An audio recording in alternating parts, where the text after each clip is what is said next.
नमस्कार दोस्तों। और कक्षा प्लस की तरफ से मैं आप सभी का हार्दिक अभिनंदन और स्वागत करता हूं, कक्षा प्लस परिवार की तरफ से भी। और आज हम हिस्ट्री का, इतिहास का एक नया टॉपिक आपके लिए लेके आए। और जो टॉपिक है वो मेरे आपके बोर्ड पे लिखा हुआ भी है, ब्रिटिश शासन का भारतीय अर्थव्यवस्था पर प्रभाव। ये टॉपिक कई सारे आपके एग्जाम में देखने को मिलेगा। अगर आपने देखा हो first grade, second grade, third grade, यहाँ तक कि रीट के अंदर भी आपको अच्छे से टॉपिक मिलेगा। पटवारी, यहाँ तक कि ग्राम सेवक, दिल्ली कांस्टेबल, जो भी बहुत एसआई एग्ज़ाम, लगभग लगभग सारे आपको एग्ज़ाम में इस टॉपिक से सवाल मिलेंगे ही मिलेंगे। इसी टॉपिक को अपन बहुत अच्छे से पढ़ेंगे, तो आपको मतलब यही कहूँगा, इसको बड़ा ध्यान से और बड़े अच्छे से पढ़ना। और अगर आपको अच्छा लगता है वास्तव में कि ठीक है मेरा पढ़ाना अगर आपके लिए लगता है कि फ्रूटफुल है, तो आप ज़रूर एक लाइक ज़रूर कर देना। बस यही चाहता हूँ, इसी में हमारा दिल खुश हो जाता है। हमें लगता है कि हमारी ठीक है मेहनत सही दिशा की ओर है। तो ठीक है, हम टाइम को वेस्ट ना करें और सीधा टॉपिक पे आते हैं। ब्रिटिश शासन का भारतीय अर्थव्यवस्था प्रभाव, सीधा सा बोलता हूँ इसमें क्या क्या आपको है। देखो, इसका मतलब भारत की अर्थव्यवस्था ब्रिटिश शासन से पहले कैसी थी और ब्रिटिश शासन के आने के बाद कैसी हुई। यानी ईस्ट इंडिया कंपनी से पहले हमारी अर्थव्यवस्था कैसी थी, यानी आत्मनिर्भर अर्थव्यवस्था मानते हैं, और उसके बाद हम देखते हैं हम डिपेंडेंट हो जाते हैं। यानी हम एक तरह से आयातक अधिक हो जाते हैं, निर्यातक कम हो जाते हैं, जबकि पहले हम निर्यातक अर्थव्यवस्था में भी शामिल थे। तो कहीं ना कहीं इसमें सवाल जो बनता है, आपको तीन चीज इसमें देखनी है। एक कृषि को देखना है, ठीक है, एक उद्योग को देखना है, क्या क्या विकास, क्या क्या डेवलपमेंट, कृषि के अंदर क्या डेवलपमेंट या कौन सी नीतियां लाए। जैसे अपन उसमें भू राजस्व नीतियां देखेंगे, तीनों ही तीनों आपको थोड़ा बहुत आइडिया भी होगा इसका। फिर अपन उद्योग का देखेंगे, कौन कौन से उद्योग आए, कैसे आए, किन किन उद्योग का डेवलपमेंट हुआ, किन किन सेक्टर्स में विकास हुआ या नहीं हुआ। कोई अगर नए एक्ट आए उनको देखेंगे, उद्योगों से संबंधित कोई कृषि से संबंधित कोई एक्ट आए उनको देखेंगे। साथ में इसमें हमारे कृषि और उद्योग के साथ साथ व्यापार को देखेंगे, और प्लस हमारी भारतीय अर्थव्यवस्था पर इनडायरेक्टली, डायरेक्टली, यानी प्रत्यक्ष अप्रत्यक्ष रूप से जो भी प्रभाव पड़ा है उनको, जैसे हम अकाल को यहीं पे देख लेंगे, इसके साथ हम गरीबी को देख लेंगे, इसके साथ हम हमारे धन निष्कासन सिद्धांत जो दादा भाई नौरोजी ने दिया, प्रति व्यक्ति राष्ट्रीय आय को देख लेंगे कि ठीक है उस समय क्या थी, पहली बार किसने लाया, उनकी कुछ पुस्तक है उसकी बात करेंगे। यहाँ से सवाल आपका बनता ही बनता है, तो प्लीज़ इसको थोड़ा ध्यान से देखिए। देखिए, ब्रिटिश शासन का भारतीय अर्थव्यवस्था पर प्रभाव, सीधी सी बात है। तो अपन यहीं पे चलते हैं आगे, इसको आगे लेते हैं। सबसे पहले अंग्रेजों के आगमन के समय भारतीय अर्थव्यवस्था मूलतः कृषि प्रधान, बिल्कुल सही बात है। आज भी हमारी अर्थव्यवस्था अगर देखा जाए, ठीक है, कृषि प्रधान अर्थव्यवस्था मानी जाती है। हालांकि ठीक है सबसे ज़्यादा हम इस पर डिपेंड है, लेकिन एक तरह से सेवा क्षेत्र हमारा सबसे ज़्यादा योगदान देता है जीडीपी में। अब कृषि इतना योगदान नहीं देता। वह आर्थिक अर्थव्यवस्था कृषि के अतिरिक्त अन्य पक्ष, उद्योग, व्यापार आदि भी एक विकासशील अर्थव्यवस्था को निरूपित करती। सही बात है। कैसी अर्थव्यवस्था थी हमारी? विकासशील अर्थव्यवस्था। वर्तमान में भी कैसी? विकासशील अर्थव्यवस्था। हम विकसित अर्थव्यवस्था में नहीं, ध्यान रखना, ये भी कई बार सवाल बनता है आपका। विकासशील अर्थव्यवस्था यानी उभरती हुई अर्थव्यवस्था, ठीक है। और विकसित अर्थव्यवस्था, इसका एक डेफिनेशन होता है, अगर आपको पता है। हम बार बार अभी न्यूज़ में या हमारे प्रधानमंत्री नरेंद्र मोदी जी, या कह लो कई सारे इकोनॉमिस्ट अभी बार बार कह रहे हैं कि हम 2047 में एक विकसित राष्ट्र बन जाएंगे, विकसित राष्ट्र बन जाएंगे, है ना, एक डेवलप कंट्री बन जाएंगे। तो मैं आपसे एक छोटा सवाल लेता हूँ कि आप मुझे अपने कमेंट में जरूर बताएं कि ये विकसित राष्ट्र होता क्या है, means what do you by a develop country. यानी डेवलपिंग कंट्री और डेवलप कंट्री में कुछ तो अंतर होगा, यानी विकासशील और विकसित में कुछ अंतर है। तो वो अंतर क्या है, किस आधार पे हम भारत को एक विकसित राष्ट्र के रूप में मतलब घोषित करेंगे, क्या ऐसा होने वाला है 2047 में, क्या परिवर्तन हो सकता है, जरा बताना आप मेरे को। डेनियल डेफो एक फेमस राइटर है, की रचना है रॉबिन्सन क्रूसो। ध्यान रखना, इसको बहुत फेमस किताब है, कभी आ जाए। उल्लेख है कि हमारे घरों, अलमारियों, सोने के कमरों तक में भारतीय कपड़े घुस गए। डेफो का कथन तत्कालीन भारतीय अर्थव्यवस्था के समुचित विकास का सूचक है। सही बात है। आपके यहाँ काम की चीज़ ये की है कि डेनियल डेफो की किताब का नाम है रॉबिन्सन क्रूसो। ध्यान रखना, इस बात को आप ध्यान रखें और कुछ नहीं अपने। डेनियल डेफो की किताब का नाम क्या है? Robinson Crusoe. तो जरूर आपको ध्यान रखना है। इसमें हमारी एक भारतीय अर्थव्यवस्था के एक अच्छे संकेतक या एक अच्छी अर्थव्यवस्था या एक कह लो विकासशील अर्थव्यवस्था की ओर हमारे को इंगित करती है। यानी हम देखते हैं कि उस समय हमारे यहाँ से काफ़ी चीज़ें निर्यात होती थी, ब्रिटेन या यूरोप की तरफ जो भी है। ठीक है, आगे चलते हैं। ब्रिटिश उपनिवेशवाद के चरण, ये इसी में आता है। अब हम देखते हैं 1757 से 1947 तक। ठीक है, 1757 से इसको अपन 3 भागों में बांटते हैं। 1757 से 1813 पहला चरण, द्वितीय चरण 1813 से 1858 और तृतीय चरण 1858 से 1947 तक। फिर कह रहा हूँ वापस 3 चरण है, मेरी बात को ढंग से सुनना।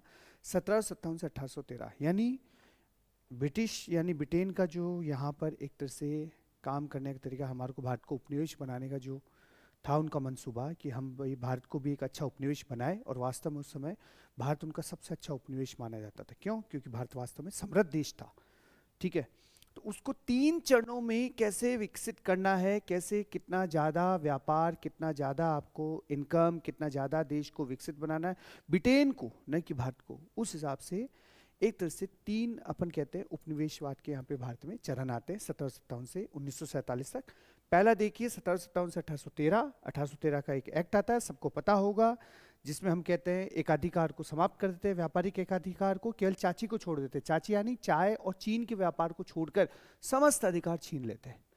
1813 से 1858 में आपको सबको पता है कि ठीक है, 1857 के बाद फिर एक बार एक एक्ट आता है जिसको भारत के शासन को अच्छा बनाने वाला अधिनियम, कहीं ना कहीं उसी में आपको पता है 1833 का एक अधिनियम है।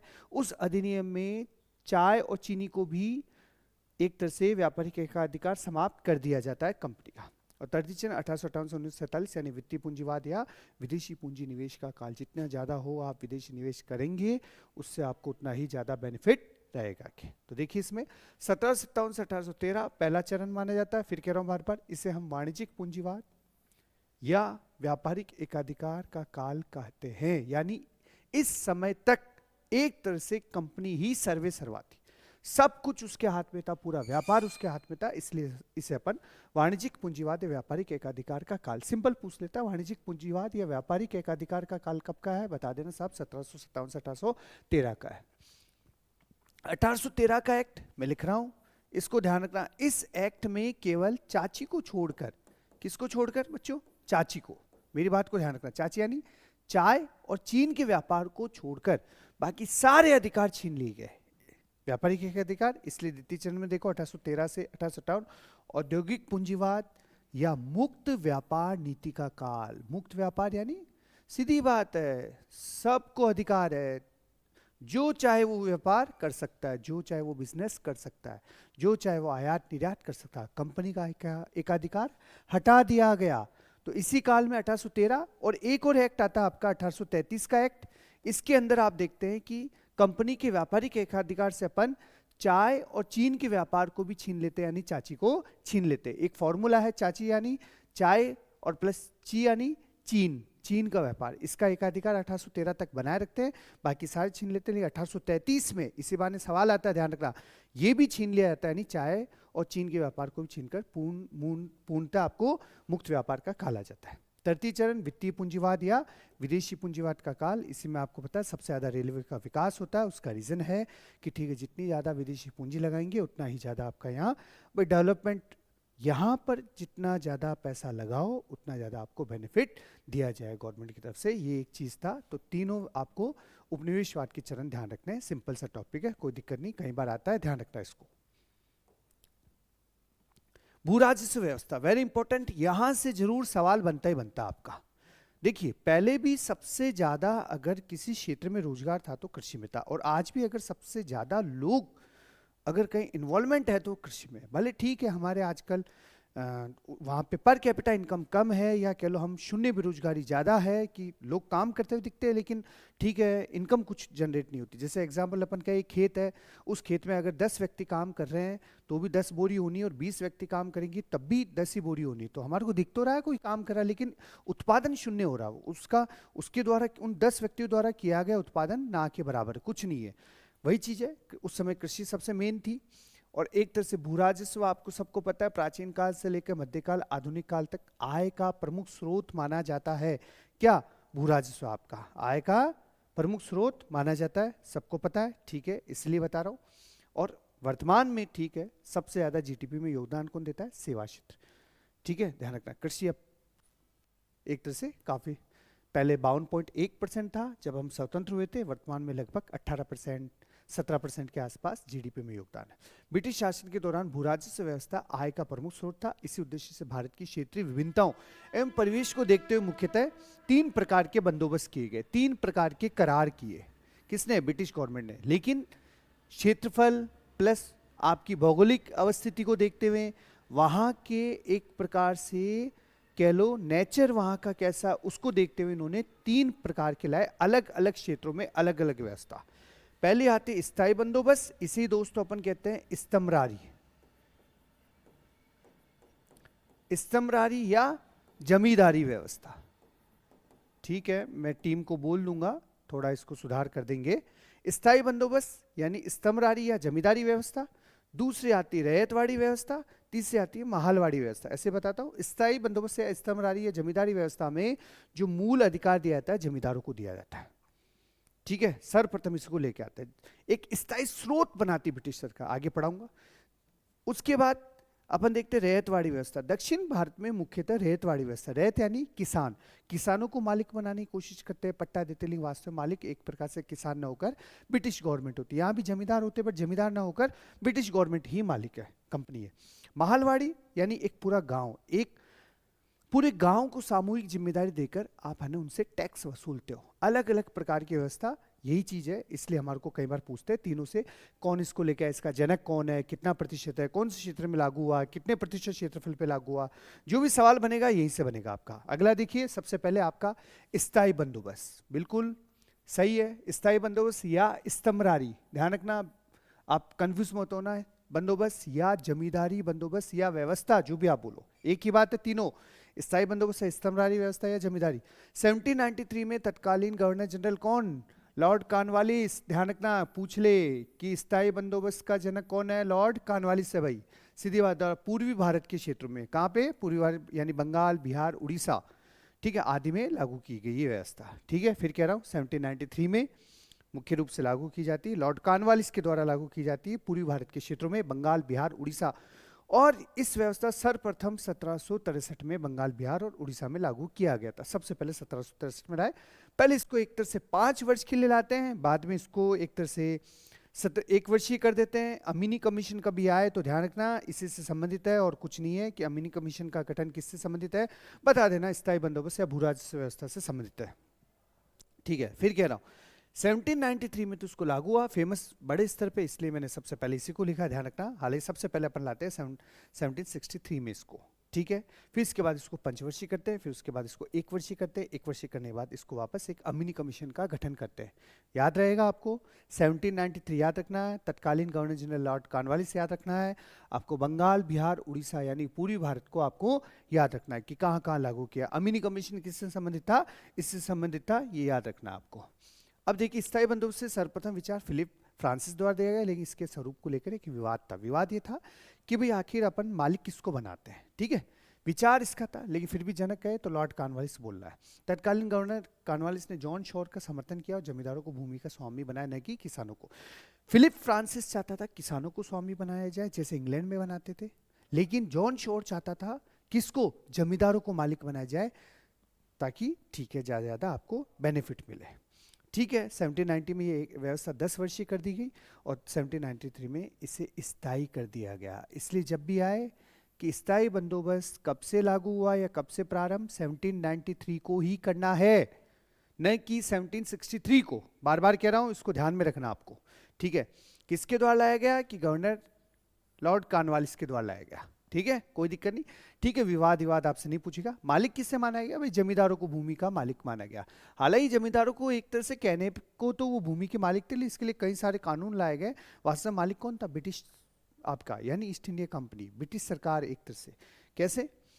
उद्देश्य इसका क्या? राजस्व के स्थायी स्रोत की स्थापना। भाई स्थायी बंदोबस्त यानी एक फिक्स, भाई इतना इनकम। जैसे अपन आज अगर कहीं, जैसे मैं अभी यहाँ पढ़ा रहा हूँ इस फैमिली में तो मुझे पता है, या मैं कहीं और पढ़ा रहा हूँ तो मुझे पता है एक इनकम मेरी वहाँ पे, एक इनकम यहाँ पे, और गांव में कोई और इनकम मेरी खेतीबाड़ी की है, पता चला, और कोई भी इनकम हो, ठीक है। तो मैं क्या करूँगा, एक ऐसे इनकम रखूँगा, ठीक है। जैसे आप देखना अपने पिताजी वगैरह या दादाजी वगैरह एक मकान बनाते, दुकान बनाते, ठीक है भाई, 5,000 किराया तो अपना आएगा ही आएगा, यानी ये दुकान जीवन भर आपको कमा के देगी, ठीक है भाई, फिक्स है, ठीक है। तो ये क्या होता है? एक स्थायी इनकम होती है, ब्रिटेन भी उस समय ये चाहता था, ब्रिटिश गवर्नमेंट, क्यों कि उस समय यूरोप में एक तरह से 1789 में फ्रांस की क्रांति के कारण आपको कई सारे युद्धों में उलझना पड़ रहा था और नेपोलियन उस समय धमाचौकड़ी मचा रहा था एक तरह से।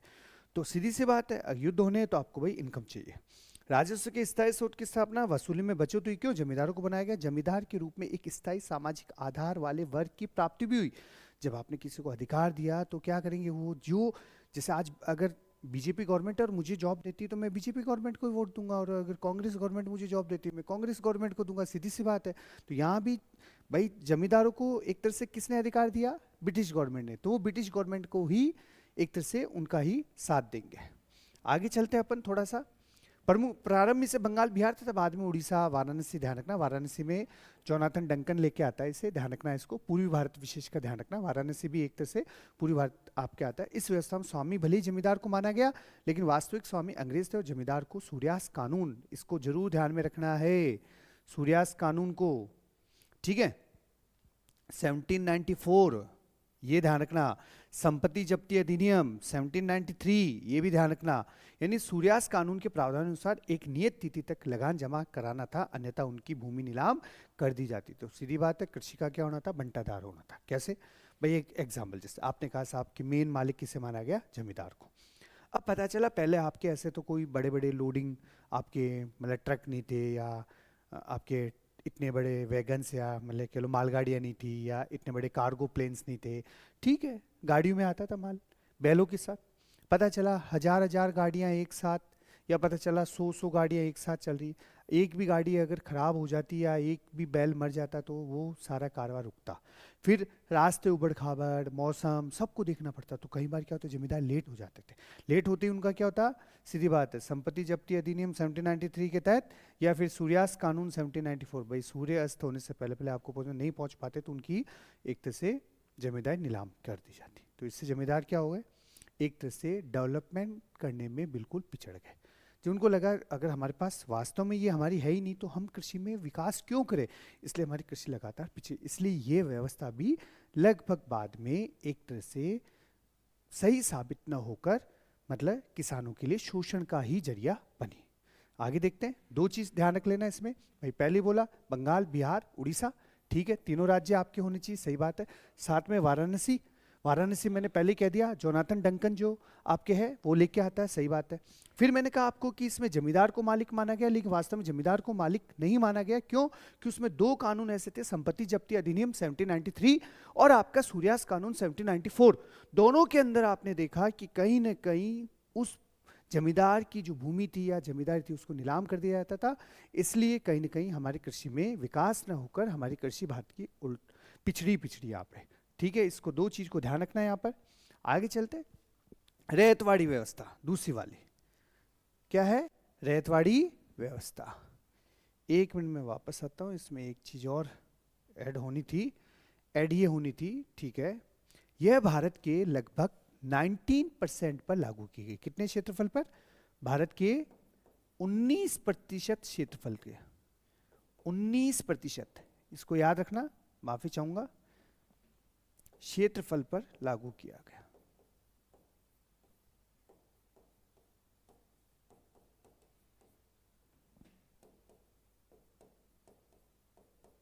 ठीक है, ये ध्यान रखना आपको, है ना, 19% क्षेत्रफल पर लागू किया गया था, ठीक है।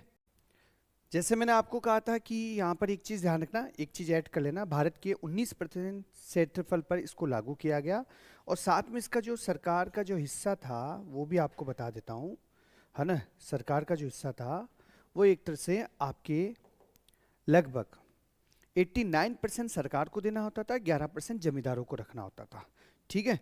तो इसको भी आपको ध्यान में रखना है। तो 19% क्षेत्रफल जरूर आपको ध्यान में रखना है, ये जरूर आपके काम की चीज है, इसलिए कह रहा हूं आपको 19% जरूर आपको ध्यान में रखना है, ठीक है। चलो आगे चलते हैं। अगली व्यवस्था आपकी रैयतवाड़ी व्यवस्था।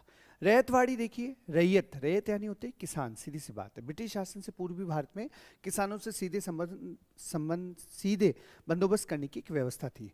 और जैसे अपन मैसूर में देखते हैं, टीपू सुल्तान ने भी एक तरह से रैयत से डायरेक्ट संबंध रख रखा था और उन्हीं से डायरेक्ट लगान लेते थे। लगान भी हम दो प्रकार से ले सकते हैं, एक अनाज के रूप में, एक नकद के रूप में भी। ठीक है, जो भी ब्रिटिश सरकार ने देखा, तो ब्रिटिश शासन के दौरान किए गए रैयतवाड़ी बंदोबस्त में भी सीधे किसानों के साथ राजस्व समझौता किया गया। किसके साथ? किसानों के। यहाँ भी हम मानते हैं, ऐसा हमें लगता है कि यहाँ पे किसान मालिक है, बट वास्तव मालिक कौन है? ब्रिटिश सरकार ही मालिक रही। कैसे? देखिए, लागू करने का कारण, पहला बाह्य कारण, दूसरा है आंतरिक कारण। देखो, कोई भी चीज होता है उसके दो कारण होते हैं, हमेशा ध्यान रखो। सिंपल, फिर उसके बाद आते हैं बाह्य कारण में राजनीतिक, सामाजिक, आर्थिक। कभी भी इतिहास पढ़ना हो तो उसको आपको ध्यान में रखना है, बाह्य कारण और आंतरिक कारण। देखो, अगर मेरा किसी से झगड़ा होगा तो दो कारण होंगे, ठीक है। एक भाई कोई मेरा पर्सनल मैटर, एक मेरा कोई फैमिली मैटर। सेम वैसे ही आपको कह लो, सीधी सी बात बता रहा हूँ। बाह्य कारण इस समय उपयोगितावादी विचार, सीधी सी बात है, वर्तमान में भी यही चल रहा है, का प्रभाव चल रहा था, जिसमें बिचौलियों की समाप्ति कर सीधे उत्पादन से जुड़े किसानों से बंदोबस्त करने पर जोर दिया गया। एक ब्रिटिश सरकार का एक ऐसा मंतव्य था, ठीक है। दूसरा कारण देखते हैं आपके, मैंने कहा आंतरिक कारण। स्थायी बंदोबस्त का एक अनुभव इन्होंने लिया, ब्रिटिश सरकार ने। कृषि का वाणिज्यीकरण आ गया था, दक्षिण में जमींदार वर्ग की अनुपस्थिति थी, इसलिए भी इनको क्या करना पड़ा, एक तरह से आपके किसानों से। दक्षिण की भौगोलिक अवस्थिति भी ऐसी थी कि आपको डायरेक्ट जमींदारों से न करके किसानों से ही समझौता करना था। तो ये कहीं ना कहीं हम देखते हैं, ये आंतरिक कारण। स्वरूप सेम चीज पे, ये आपका, जैसे मैंने आपको जमींदारी व्यवस्था बोला, सेम वैसा आपको एक प्रकार से रैयतवाड़ी व्यवस्था को देखना है। इस व्यवस्था लागू करने का श्रेय किसे जाएगा? कर्नल रीड को। वहां किसे बताया था मैंने? ध्यान रखना, फिर कह रहा हूं, वहां बताया था आपको कॉर्नवालिस को। यहाँ पे किसको? कर्नल रीड को। वहां पे किसको? कॉर्नवालिस को। वो 1793 था, ठीक है। ये कब? 1792 में। कब? 1792। स्थायी बंदोबस्त कब? 1793, ठीक है। हालांकि सबसे पहले उसको एक तो 1763 में ले आए, लेकिन मूल रूप से 1793 में लागू करते हैं स्थायी बंदोबस्त को, जबकि आपने कहा रैयतवाड़ी को 1792 में कर्नल रीड के द्वारा सर्वप्रथम। कर्नल रीड ने 12 महल है, ठीक है, जिला तमिलनाडु में रैयतवाड़ी व्यवस्था का आरंभ किया, ठीक है। ध्यान रखना कभी आ जाए, 12 महल जिला की रैयतवाड़ी व्यवस्था सर्वप्रथम कहाँ से लागू किया गया? 12 महल से। 12 महल कहाँ पड़ता है? तो बता देना साहब, तमिलनाडु में पड़ता है। 1825 में, फिर 1825 में इसे एल्फिस्टन द्वारा इसे बम्बई प्रेसिडेंसी में लागू किया गया। उसमें मद्रास प्रेसिडेंसी, बम्बई प्रेसिडेंसी अलग अलग थे, जिससे तोड़ के हम आगे चलते बहुत सारे राज्य बनते हैं, ठीक है। रैयतवाड़ी व्यवस्था को भारत के लगभग 51% क्षेत्रफल पर लागू किया गया। जो सवाल बनता है, ध्यान रखना, जमींदारी के लिए मैंने क्या बोला दोस्तों? 19%। रैयतवाड़ी के लिए क्या बोला? 51%। अब कितना बचता है 100 में से? 30%। तो यानी महलवाड़ी कितने पे हो गया? 30% पे। दूसरी बात, इसी बहाने अपन इधर देखिए, आपने कहा तीन व्यवस्था है, स्थायी बंदोबस्त, ऐसे लिख देता हूं शॉर्ट में, रैयतवाड़ी व्यवस्था, ठीक है, और महलवाड़ी, ठीक है। स्थायी बंदोबस्त कहां लागू किया गया? पूर्वी भारत में, ठीक है, खुद समझ जाना इसको। तो पूर्वी भारत का कोई भी राज्य आए। रैयतवाड़ी कहां? दक्षिण भारत में, दक्षिण भारत आ गया आपका, ठीक है सर, के याद रहेगा हमारे को। तो महलवाड़ी कहां हो गया? उत्तर, उत्तर पश्चिम उत्तर भारत में,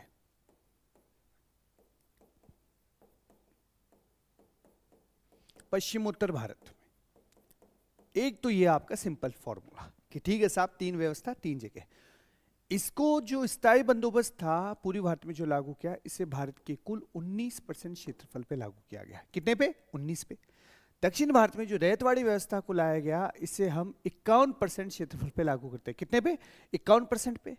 और प्लस आपका महलवाड़ी व्यवस्था जो है वो केवल कितना बचता है? 30% पे हम लागू करते हैं, 30% पे।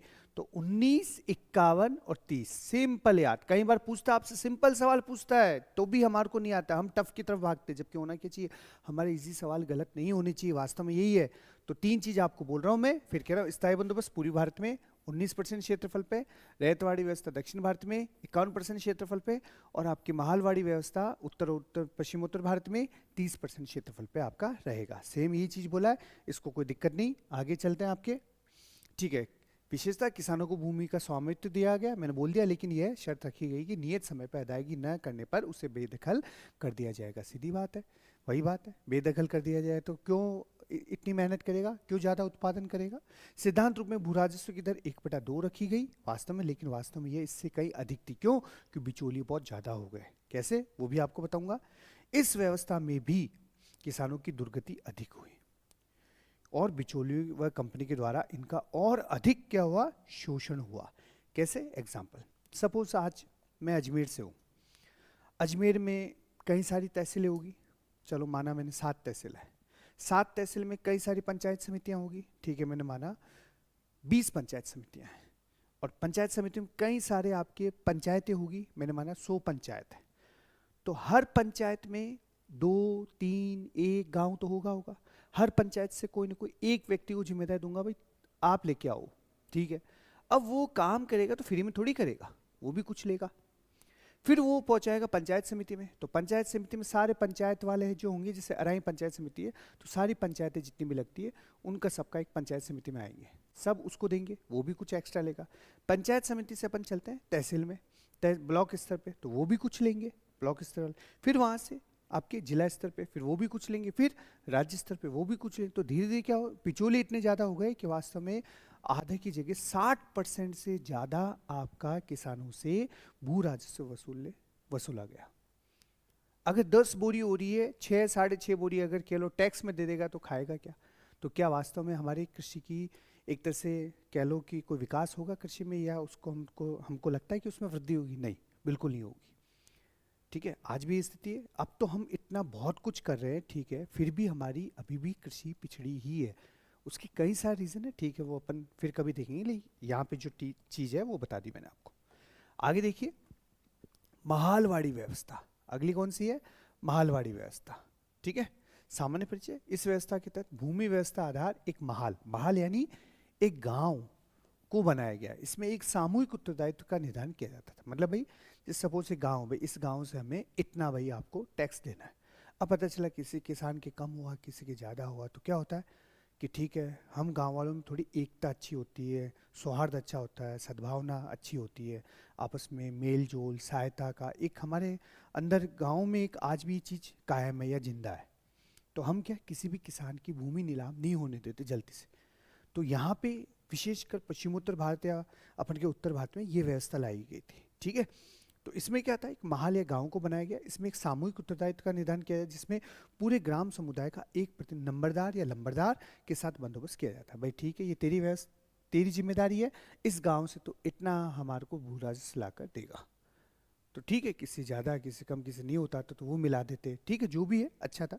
इस प्रकार से यह एक जमींदारी व्यवस्था का ही संशोधित रूप था। यानी जमींदार ना करके क्या किया, गांव के व्यक्ति, तो उस पर क्या होता है, लोग थोड़ा भरोसा भी ज़्यादा करते हैं, बाहरी व्यक्ति पे लोग थोड़ा भरोसा कम करते हैं। इस चीज़ को आप फील करोगे कब, जैसे एग्जाम्पल, अगर कहीं अपन दूर पढ़ने जाते हैं या दूर रहने जाते हैं, कहीं नौकरी में होते हैं, पता चला अपने ज़िले का, अपने गाँव के आसपास का, अपने पंचायत का, अपने तहसील का कोई अगर मिल जाता है तो उससे हमारा लगाव ज़्यादा होता है बजाय किसी दूसरे स्टेट के। ये फैक्ट है।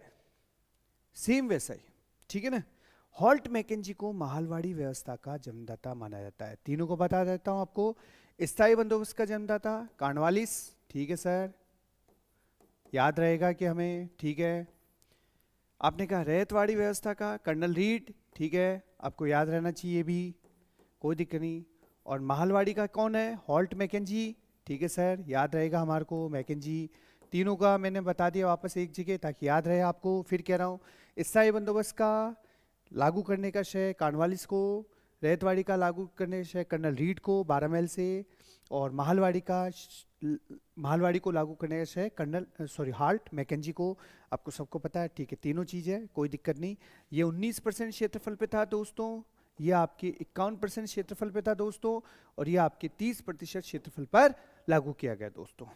हॉल्ट मैकेंजी को महालवाड़ी व्यवस्था का जन्मदाता माना जाता है, ठीक है, जो इस व्यवस्था को पश्चिमोत्तर भारत में लागू करता है। पश्चिमोत्तर यानी पश्चिम प्लस उत्तर। देखते हैं, मार्टिन बर्ड को उत्तर भारत में महालवाड़ी व्यवस्था का जन्म, ये एक अलग से लाइन है। पूरी को कहे तो हॉल्ट मैकेंजी, और ऐसे कहे तो मार्टिन बर्ड। कर्नल रीड और मार्टिन बर्ड में अंतर है, ध्यान रखना इसको। मार्टिन बर्ड को उत्तर भारत का, ठीक है, प्रवर्तक माना जाता है, जो इस व्यवस्था को उत्तर भारत के कार्य क्षेत्रों में लागू करता है। इस व्यवस्था के अंतर्गत ब्रिटिश भारत का लगभग 30% क्षेत्रफल, बोल चुका हूं, 3 व्यवस्था, फिर कह रहा हूं 19%, फिर कह रहा हूं 50%, और फिर कह रहा हूं आपको 30%। कोई डाउट नहीं, याद हो गया होगा अब तक तो सर, ठीक है, याद हो गया हमारे को। स्थायी बंदोबस्त स्तमरारी में 19%, रैयतवाड़ी में 50%, और आपके महलवाड़ी में 30% क्षेत्रफल पे। इसमें कौन कौन से? पंजाब, मध्य प्रांत यानी जैसे एमपी, पश्चिम उत्तर प्रदेश आदि पर लागू किया गया। इस व्यवस्था लगान की दर 2/3 यानी 66% या 66% है, पर बाद में बेंटिक इसे घटाकर कितना कर देता है, 60% कर देता है। उसे लगता है बहुत ज़्यादा है, ठीक है, इसलिए। लेकिन वास्तव में अगर देखें, ये भी बहुत ज़्यादा थी उस समय और किसानों का बहुत अधिक शोषण हुआ, और इन्हीं के कारण कई हमारे अकाल पड़ते हैं, या कह लो हमारे गरीबी, दरिद्रता या कृषि पर ज़्यादा बोझ पड़ता है। आगे चलते हैं। इस व्यवस्था से कंपनी को तो लाभ हुआ, वह कंपनी और शक्तिशाली हो गई, सही बात है, लेकिन क्षेत्रीय विद्रोह को बल मिला और किसानों की दुर्दशा और खबर, सही बात है। जब आप बिल्कुल, गरीबी क्या करती है, हमेशा किसको जन्म देती है, विद्रोह को जन्म देती है। गरीबी किसको देती है, विद्रोह को, अपराध को जन्म देती है, ये ध्यान रखना आपको हमेशा, ठीक है ना। तो यहाँ पे ये बात आती है। तीन व्यवस्था, तीनों लागू, कोई दिक्कत नहीं। अब कृषि का वाणिज्यिकीकरण आपको पढ़ना है, कोई दिक्कत नहीं। एक तरह से बहुत एक वर्ड आता है वाणिज्यिकीकरण, यानी किसी भी चीज को आप एक तरह से क्या कर लो, पूरे विश्व के लिए खोल दो उस चीज को लो। या अपन कहे कि भाई ठीक है, कोई भी अगर हो, जैसे अपन एलपीजी एक नीति आती है, अगर आपने सुना हो 1991 की, कई बार आपसे पूछता भी है, लिबरलाइजेशन, प्राइवेटाइजेशन और ग्लोबलाइजेशन, सही बात है। इसी को लिबरलाइजेशन उदारीकरण कहते हैं, प्राइवेटाइजेशन अपन निजीकरण कहते हैं, ग्लोबलाइजेशन अपन वैश्वीकरण या वाणिज्यीकरण को भी शामिल कर लेते हैं, ठीक है।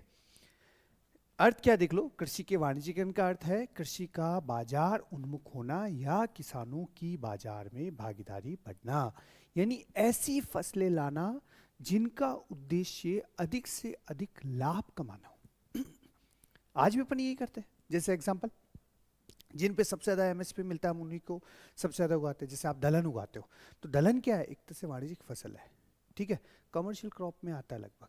हालांकि देखिए उसको, ठीक है, हम दलहन में शामिल करेंगे, सही, लेकिन हम क्यों उगाते, बेचने के लिए। कितनी खाओगे भैया बताओ, जितनी अपने परिवार के लिए उतनी ठीक है। बाकी तो अपन किसान लोग क्या करते हैं, बेचते ही हैं, सही बात है। हालांकि अभी भी हम दालों में क्या है, आयातक का नंबर 1 देश है आयातक के रूप में, क्यों, हमारी दालें इतनी उत्पादन नहीं हो पाती, सही बात है। तो ठीक है, इसको ध्यान रखिए। पर भारतीय संदर्भ में यह ब्रिटिश औपनिवेशिक शोषण की एक कड़ी थी, जिसका मूल उद्देश्य भारत में ऐसी फसलों का उत्पादन कराना था जो इंग्लैंड के उद्योगों के लिए कच्चे माल की पूर्ति कर सके। यानी कृषि का वाणिज्यीकरण भी जो लाया गया, वो वास्तव में भारत के विकास के संदर्भ में न लाकर ब्रिटेन की आवश्यकताओं के अनुसार, उनके उद्योगों के अनुसार, उनके उद्योगों की पूर्ति के लिए जो कच्चा माल चाहिए था उसके अनुसार ये व्यवस्था लाई गई, जिससे एक तरह से ये थोपी गई व्यवस्था है, न कि स्वाभाविक प्रक्रिया है। वास्तव में यहाँ वाणिज्यीकरण यहाँ एक स्वाभाविक प्रक्रिया न होकर एक थोपी हुई प्रक्रिया थी। क्यों, ठीक है, उनको वही फसलें उत्पादन करवानी थी जिससे कि उन उद्योगों का काम चल सके। आगे चलते हैं, अपन देखते हैं क्या है इसमें। वाणिज्यिकरण 2 चरणों में देखा जा सकता है। प्रथम चरण 1857 से पूर्व का, द्वितीय चरण 1857 के बाद का। सिंपल बात है। प्रथम चरण में आपको ये ध्यान रखना कौन कौन, इस चरण में अफीम की खेती की जाए चीन से होने वाले व्यापार की दृष्टि को ध्यान में रखकर। इस दौरान नील की खेती को भी बढ़ावा दिया गया, मुख्यतः ब्रिटेन के वस्त्र उद्योगों में रंगाई में प्रयुक्त होने के कारण इसके अतिरिक्त रेशम व गन्ना को भी बढ़ावा दिया। मेन आपको ध्यान रखना है, सीधी सी बात है, नील को और अफीम को। ऐसा क्यों, सुनना। जैसे आपने अगर कभी बॉक्सर युद्ध पढ़ा हो विश्व इतिहास में, तो सीधी सी बात है कि भारत में क्या होता था उस समय, चाय नहीं थी, चाय थी चीन में, ठीक है। भारत में क्या हो रहा था, अफीम, और चीन में क्या था आपके, चाय। ब्रिटेन को चाय भेजते, भारत तो उपनिवेश था ही, यहां से भेजते तो इनको पेमेंट करना पड़ता। तो इन्होंने क्या किया, यहां से अफीम यहां भेजी, अफीम के बदले क्या ली, चाय ली। अफीम इनके लिए फ्री था, क्यों, हम उपनिवेश थे, और यहाँ से फिर उसके बाद चाय भेजना स्टार्ट किया, तो एक तरह से फ्री हो गया इनके लिए, ठीक है। सेम वही था कि आपको क्या उगाना है अपने उद्योगों के आवश्यकता के अनुसार। जैसे नील आपने कहा, तो नील वस्त्रों के रंगने के लिए उगाना है। इसके साथ आपने कहा क्या, रेशम, ठीक है, वहाँ वस्त्र अपन नहीं पहनते लेकिन वो बहुत ज़्यादा इनका यूज़ करते। गन्ना, गन्ना ताकि चीनी उत्पादन अधिक से अधिक कर सके, वहाँ चकुंदर से ठीक है होता है गन्ना उत्पादन, सॉरी शक्कर का उत्पादन गन्ने से भी होता है, इनको बढ़ावा दिया गया। प्रथम चरण में 2 फसलें मेन ध्यान रखना, नील और अफीम को, ठीक है। आप थोड़ा रेशम और गन्ना ध्यान रख सकते हैं, इतना नहीं। 1857 के बाद थोड़ा बदल गया। इस चरण में कृषि के वाणिज्य की प्रक्रिया और तीव्र हो गई। कैसे, मुख्यतः कपास उपजाई जाने लगी। क्यों, इससे पहले लंकाशायर व मैनचेस्टर दोनों शहर आपके ब्रिटेन में, आदि ब्रिटिश प्रांत के लिए अमेरिका से कपास आता था, पर बाद में अमेरिकी गृह युद्ध के कारण यह रुक गया। तब भारत के कपास के लिए उपयुक्त दक्कन क्षेत्र में व्यापक व्यापक स्तर पर इसकी खेती प्रारंभ करवाई। वास्तव में कृषि के वाणिज्यिकीकरण प्रक्रिया में कपास सर्वाधिक महत्वपूर्ण है। ध्यान रखना, कैसे एग्जाम्पल सुनना। मैंने 2 शहर बोले, मैनचेस्टर, आज ब्रिटेन का सबसे फेमस है, ध्यान रखना, हम भारत का मैनचेस्टर भी कहते हैं किसी को। आप बताइएगा मेरे को कमेंट में किसको, लंकाशायर है। दोनों आपके एक तरह से अमेरिका की छोटी छोटी जगह जहाँ पे सबसे ज़्यादा कपास उग जाती है। कपास भी दो छोटे रेशे वाली और लंबे रेशे वाली, जिसको नरमा बोलते हैं भारत में, लंबे अमेरिकन कपास। अब अमेरिका में हो गया गृह युद्ध भाई, गृह युद्ध हो गया तो वहाँ से कपास आना बंद हो गई। बंद हो गई तो ब्रिटेन के उद्योगों को तो क्या चाहिए था, कपास चाहिए। क्यों, उस समय वहाँ पे औद्योगिक क्रांति हुई। ध्यान रखना, औद्योगिक क्रांति का जन्म कहाँ होता है, ब्रिटेन में होता है या इंग्लैंड में होता है, यूके में होता है, जो भी आप बोलो, ठीक है। तो उससे क्या, तो ब्रिटेन को जब इतनी बड़ी बड़ी फैक्ट्रियाँ आपने लगाई तो फैक्ट्रियों में कच्चा माल चाहिए, और कच्चा माल कैसा चाहिए, सस्ता चाहिए होता है और बल्क में चाहिए, तभी आप तैयार माल क्या करेंगे, आप बेचेंगे। और बेचेंगे कहाँ, मार्केट चाहिए। तो मार्केट कौन था ब्रिटेन का, उपनिवेश, जितने भी उपनिवेश। तो भारत भी एक क्या था, बहुत अच्छा उपनिवेश था, बड़ा देश और समृद्ध देश था, इसलिए तो ठीक है। भारत में क्या करा इन्होंने, कपास उगाना स्टार्ट करवा दिया। हालांकि हम कभी भी इसको ध्यान रखना, कपास का मूल स्थान कौन है, भारतीय, सिंधु, जिसको हम सिंडन, पहले सिंडन कहते हैं, यानी सिंडन यानी सीधी बात है, ऐसे लोग जहाँ कपास उगाते उसी से इंडियन बना था आपका। तो ठीक है, सिंधु क्षेत्र में क्या उगता था, कपास ही उगता था सबसे ज़्यादा पहले, तो वही चीज़ है। तो कपास को फिर कहाँ उगाया, दक्कन के क्षेत्र में। आज भी सबसे ज़्यादा कपास कहाँ होता है, दक्कन। दक्कन यानी आपके महाराष्ट्र मुख्यतः, इसके अलावा अपन कैसे थोड़ा गुजरात, थोड़ा तमिलनाडु, थोड़ा कर्नाटक, थोड़ा एमपी, एक क्षेत्र पड़ता है जहाँ दक्कन का पठार आता है। इस पठार में एक तरह से बेसाल्ट लावा की मिट्टी होती है, और बेसाल्ट लावा की मिट्टी एक प्रकार से काली मिट्टी होती है, और काली मिट्टी की विशेषता होती है सबसे ज़्यादा आर्द्रता धारण करने की क्षमता। तो कपास को 2 चीज़ जरूर है, एक तो आपको 100 दिन पाला रहित आसमान चाहिए, पाला रहित यानी बादल, पाला नहीं होना चाहिए। दूसरा, बिल्कुल चमकता हुआ सूर्य आपको होना चाहिए एकदम, ताकि ज़्यादा उसको फूल खिलने में मदद हो सके। इसलिए आपने दक्कन का क्षेत्र चुना और वहाँ पे कपास बड़े स्तर पर, और आज वर्तमान में अगर आपका सूरत हो गया, चाहे अहमदाबाद हो गया, चाहे आपका मुंबई हो गया, महाराष्ट्र का बहुत सारा इलाका जो भी है, वो सारे कपास उत्पादन के लिए बहुत फेमस माना जाता है। ठीक है, कोई दिक्कत नहीं है, बता सकते हैं आप, ठीक है साहब। 2 चरणों में, पहले अफीम और नील को ज़्यादा महत्व दिया, बाद में इन्होंने देखा कि ठीक है अमेरिका में गृह युद्ध हुआ तो आपने कपास को ज़्यादा महत्व दिया। ठीक है, आगे चलते हैं। जूट ब्रिटिश औद्योगिक आवश्यकता के अनुरूप बंगाल क्षेत्र में इसकी खेती प्रारंभ करें। जूट या प्रसन नहीं, जूट या पटसन, इसको थोड़ा आप सुधार कर लेना, वैसे नोट्स में मैं सुधार करवा दूंगा।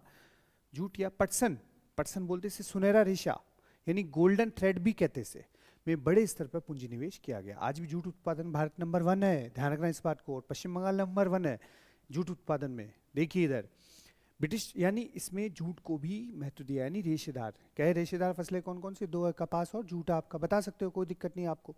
ठीक है, सीधी बात, कपास को महत्व, जूट को महत्व। अब तो जूट से आपको पता बहुत कुछ बनता है, पहले इतना नहीं था, डेवलपमेंट नहीं हुआ, अब तो बहुत डेवलपमेंट हो गया। तो जूट या पटसन, जिसको हम सुनहरा रेशे बोलते हैं, इस पर भी विशेषकर ध्यान दिया गया। अब इसका नकारात्मक प्रभाव भी पड़ेगा और सकारात्मक, बट ये ध्यान रखना नकारात्मक ज़्यादा पड़ा, सकारात्मक कम पड़ा। हम दोनों, हमेशा कोई भी चीज़ आती है तो उसके प्रॉस एंड कॉन्स होते हैं। ऐसा नहीं कि अगर कोई चीज़ आई तो हमेशा उसके नेगेटिव इफेक्ट, नहीं, कुछ ना कुछ आपके पॉजिटिव इफेक्ट भी होंगे। मे बी नेगेटिव इफेक्ट ज़्यादा हो सकते हैं, पॉजिटिव कम, या मे बी पॉजिटिव इफेक्ट ज़्यादा हो सकता है, नेगेटिव कम, जो भी है। कृषि के वाणिज्य के कारण नकारात्मक प्रभाव ज़्यादा दिखाई दिए, जैसे आत्मनिर्भर अर्थव्यवस्था पर प्रतिकूल प्रभाव पड़ा, सही बात है। प्रतियोगिता में भारतीयों का ठहर नहीं पाना, कहीं भी किसानों की दुर्दशा होना, कारण वास्तविक लाभ बिचौलियों को, किसान ऋणग्रस्तता बढ़ी, खाद्यान्न की कमी आई, और अकाल जो है लगातार उनकी बारंबारता बढ़ने लग गई, सही बात है। परंपरागत उद्योगों का पतन, सही बात है, लगातार परंपरागत उद्योग, यानी अपन कह सकते हैं एक तरह से ग्रामीण उद्योगों का पतन हुआ। क्यों, एक तो अपन हाथ से दरिया बनाए, हाथ से कपड़े बनाए, और एक आप मशीनों से कपड़े बनाओ, सीधी सी बात है। उत्पादन हम रोज 1 शर्ट करें और पता चला मशीन एक दिन में 1 लाख शर्ट बना दे, तो बताइए फिर सीधी बात है, परंपरागत उद्योगों का पतन होगा नहीं होगा, बिल्कुल होगा। ठीक है, इसी में दंडनीय प्रथा भी आती है, थोड़ा ऐसे बता रहा हूँ। कारण सीधी सी बात है, कृषि क्षेत्र और कुटीर उद्योगों की पारंपरिक एकता समाप्त हुई तथा औद्योगिकरण की प्रक्रिया तीव्र हुई, सही बात है। बट ये औद्योगिक की प्रक्रिया जो है ये हमारे नहीं होती, ये होती ब्रिटेन में। हमारे औद्योगिकीकरण आएगा, कैसा आएगा आगे बताते हैं आपको इसी में। सकारात्मक प्रभाव क्या है? देखिए इधर भारतीय अर्थव्यवस्था विश्व अर्थव्यवस्था से जुड़ा हुआ, सही बात है, जुड़ा इनडायरेक्टली चाहे डायरेक्टली, ठीक है। हम कम से कम फसलों के उत्पादन एक्सपोर्ट करने में हम जुड़े कहीं ना कहीं, हमारे को ये पता चला ठीक है हमारी कपास का भी कोई महत्व है, हमारे या नील का भी कोई महत्व है, ठीक है, वहाँ तक पहुँचा हमारा माल। तो यानी पूरे वर्ल्ड में हम, ठीक है, अर्थव्यवस्था में पूंजीवादी परिवर्तन आया, सही बात है। अब ठीक है, भारत के कुछ क्षेत्रों का विशेष कृषि क्षेत्रों के रूप में विकसित होना, वो तभी हो गया जैसे दक्कन क्षेत्र आपने बोला किसके लिए, कपास के लिए, गन्ने के लिए। उत्तर का क्षेत्र किसके लिए, गेहूं के लिए। पूर्व का क्षेत्र किसके लिए, चाय के लिए। ये कुछ विशेष क्षेत्र धीरे धीरे डेवलप होने लगे। कुछ फसलों का आगमन और कुछ का उत्पादन बढ़ा, सही बात है, आपको भी पता है। सीमित स्तर पर कृषि क्षेत्र में नवीन प्रौद्योगिकी का आगमन हुई, भले सीमित ही हुआ बट ठीक है, कहीं ना कहीं आपके कुछ ऐसी टेक्नोलॉजी से आने लगी जिससे हमारे कृषि क्षेत्र में एक तरह से थोड़ी बहुत, मतलब हम कह सकते हैं नवीन प्रौद्योगिकी हमारे को देखने को मिलती है, ठीक है ना। आगे चलते हैं थोड़ा सा इसी में। अंग्रेजों के समय कृषि व्यवस्था या अर्थव्यवस्था संबंधी जो भी है कुछ प्रमुख अधिनियम है, ध्यान रखना, इसमें एक दो आपको ध्यान रखना, सारे नहीं रखना। सबसे इंपॉर्टेंट पहला वाला रखना है, ये कई बार पूछता है। दक्कन कृषि राहत अधिनियम पहला कृषि अधिनियम माना जाता है। दक्कन कृषि राहत अधिनियम 1879, इसको वेरी इंपॉर्टेंट कर लेना आप लोग। फिर कह रहा हूं सबसे पहला अधिनियम यही है, इसलिए इसको ध्यान में रखना है सबसे पहले को, कि दक्कन कृषि राहत अधिनियम पहला कृषि अधिनियम। पूछ ले भाई पहला कृषि अधिनियम कौन सा, बता दें साहब, दक्कन कृषि राहत अधिनियम आपका, ठीक है। 1881 का उत्तर पश्चिम प्रांतीय लगान अधिनियम कोई नहीं पूछेगा। 1886 का अवध खास का अधिनियम आपके फर्स्ट ग्रेड में जरूर आपको ध्यान रखना इसको। 1921 का फिर अवध कास्ट का अधिनियम जब इसको परिवर्तित करते हैं, ध्यान रखना। 1939 का यूपी कास्ट का अधिनियम अंतिम अधिनियम माना जाता है। तो अच्छे एग्जाम में जरूर यहाँ से कई बार सवाल बनता है। अगला अपन टॉपिक है इसी में आपकी अर्थव्यवस्था का एक छोटा सा टॉपिक आता है जो ब्रिटिशों के कारण हमारी अर्थव्यवस्था पड़ा, वो है अकाल। अकाल कहते हैं किसे, कोई भी कहेगा साहब सूखा पड़े तो अकाल कहते हैं, नहीं गलत बात है। कोई कहेगा सर ठीक है बारिश नहीं होगी तो अकाल पड़ेगा, नहीं गलत बात है। कोई कहे सर अनाज का उत्पादन नहीं होना तो अकाल पड़ गया, नहीं। अकाल का ब्रिटिश इंसाइक्लोपीडिया के अनुसार एक डेफिनेशन है, इसको ध्यान में रखना कभी भी, सही बात है, के अनुसार खाद्यान्नों की कमी के साथ साथ जनता के पास क्रय शक्ति का न होना अकाल कहलाता है। एग्जाम्पल भाई, अतिवृष्टि भी तो अकाल बन सकता है आपका। आप कहोगे सर कैसे, सीधी सी बात है, ज्यादा वर्षा होगी तो फसलें सारी खराब हो गई, सारी पता है गल गई फसलें आपकी, तो क्या होगा, आपको खाद्यान्न की कमी नहीं होगी। अगर फसलें खराब हो गई, उत्पादन जीरो हो गया, तो सीधी सी बात है फसलों का दाम क्या होगा, बढ़ जाएगा, ठीक है। हमेशा ध्यान रखना, इकोनॉमी का बहुत अच्छा एक फैक्टर है पुल एंड पुश फैक्टर।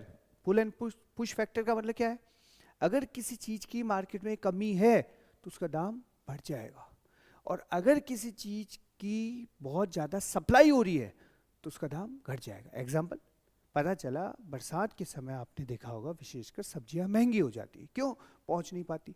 टमाटर कई बार 200 रुपये किलो पहुंच जाता है और कई बार टमाटर आपको 10-20 रुपये किलो मिलता है। Why, because of supply and demand, जो आपका होता है सप्लाई डिमांड का खेल, वही आपको यहाँ पर दिखाई देता है, ठीक है ना।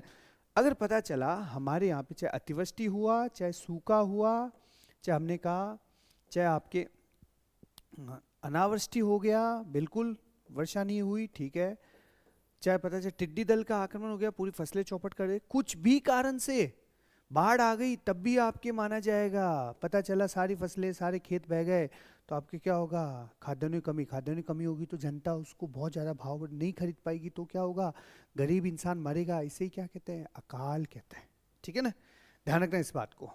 अब आपको जो पढ़ने का काम है, भारत में कई सारे अकाल पड़े, उनमें से कभी कभार आपकी कोई ना कोई सवाल बनता है। जैसे 1769-1770 का एक अकाल था, बंगाल में पड़ा। इसी अकाल के दौरान 1770 में एक सन्यासी विद्रोह होता है, ध्यान रखना। पूछ ले ऐसे ही भाई सन्यासी विद्रोह कब हुआ, बता दें साहब 1770 में हुआ, जिसमें कंपनी के गोदामों और कोषों को लूटा गया। सही बात है, मतलब अनाज गोदामों को लूटा गया था इस समय 1770 में सन्यासी। और सन्यासी विद्रोह की चर्चा बंकिम चंद्र चटर्जी की एक पुस्तक है आनंद मठ में भी मिलती है। इसी बहाने आपको एक फैक्ट दे दिया कि भाई आनंद मठ किसकी पुस्तक है बेटा, बंकिम चंद्र चटर्जी की पुस्तक है। तो बता सकते हो आनंद मठ किसकी पुस्तक है, बंकिम चंद्र चटर्जी की। आगे अपन और चर्चा करेंगे बंकिम चंद्र चटर्जी ने कोई कुछ ऐसा लिखा है क्या जो आपको थोड़ा पता हो, क्या है वो क्या नहीं, जरा मुझे आप थोड़ा सा है ना अपने कमेंट में जरूर लिख के बताएं, ठीक है ना। कमेंट में बताएंगे तभी पता चलेगा ना कि ठीक है आपको देखिए कितना आता है या नहीं आता है। नहीं आएगा तो ठीक है मैं बताऊंगा अगली क्लास में जब भी हो, आप बिल्कुल मुझसे पूछ सकते हैं, ठीक है। तो सीधी सी बात है, पहला अकाल 1876-78 का अकाल दूसरा अकाल है। यह अकाल 19वीं सदी का सबसे बड़ा भयंकर अकाल था जिसमें लगभग 50 लाख लोग मारे, ठीक है। इसका प्रभाव संपूर्ण भारत पे पड़ा, ठीक है। कोई बात नहीं, आपसे नहीं पूछेगा, यहाँ से जरूर ये जो फैक्ट है सन्यासी विद्रोह 1770 का ध्यान रखना, बंकिम चंद्र चटर्जी आनंद मठ को ध्यान में रखना है।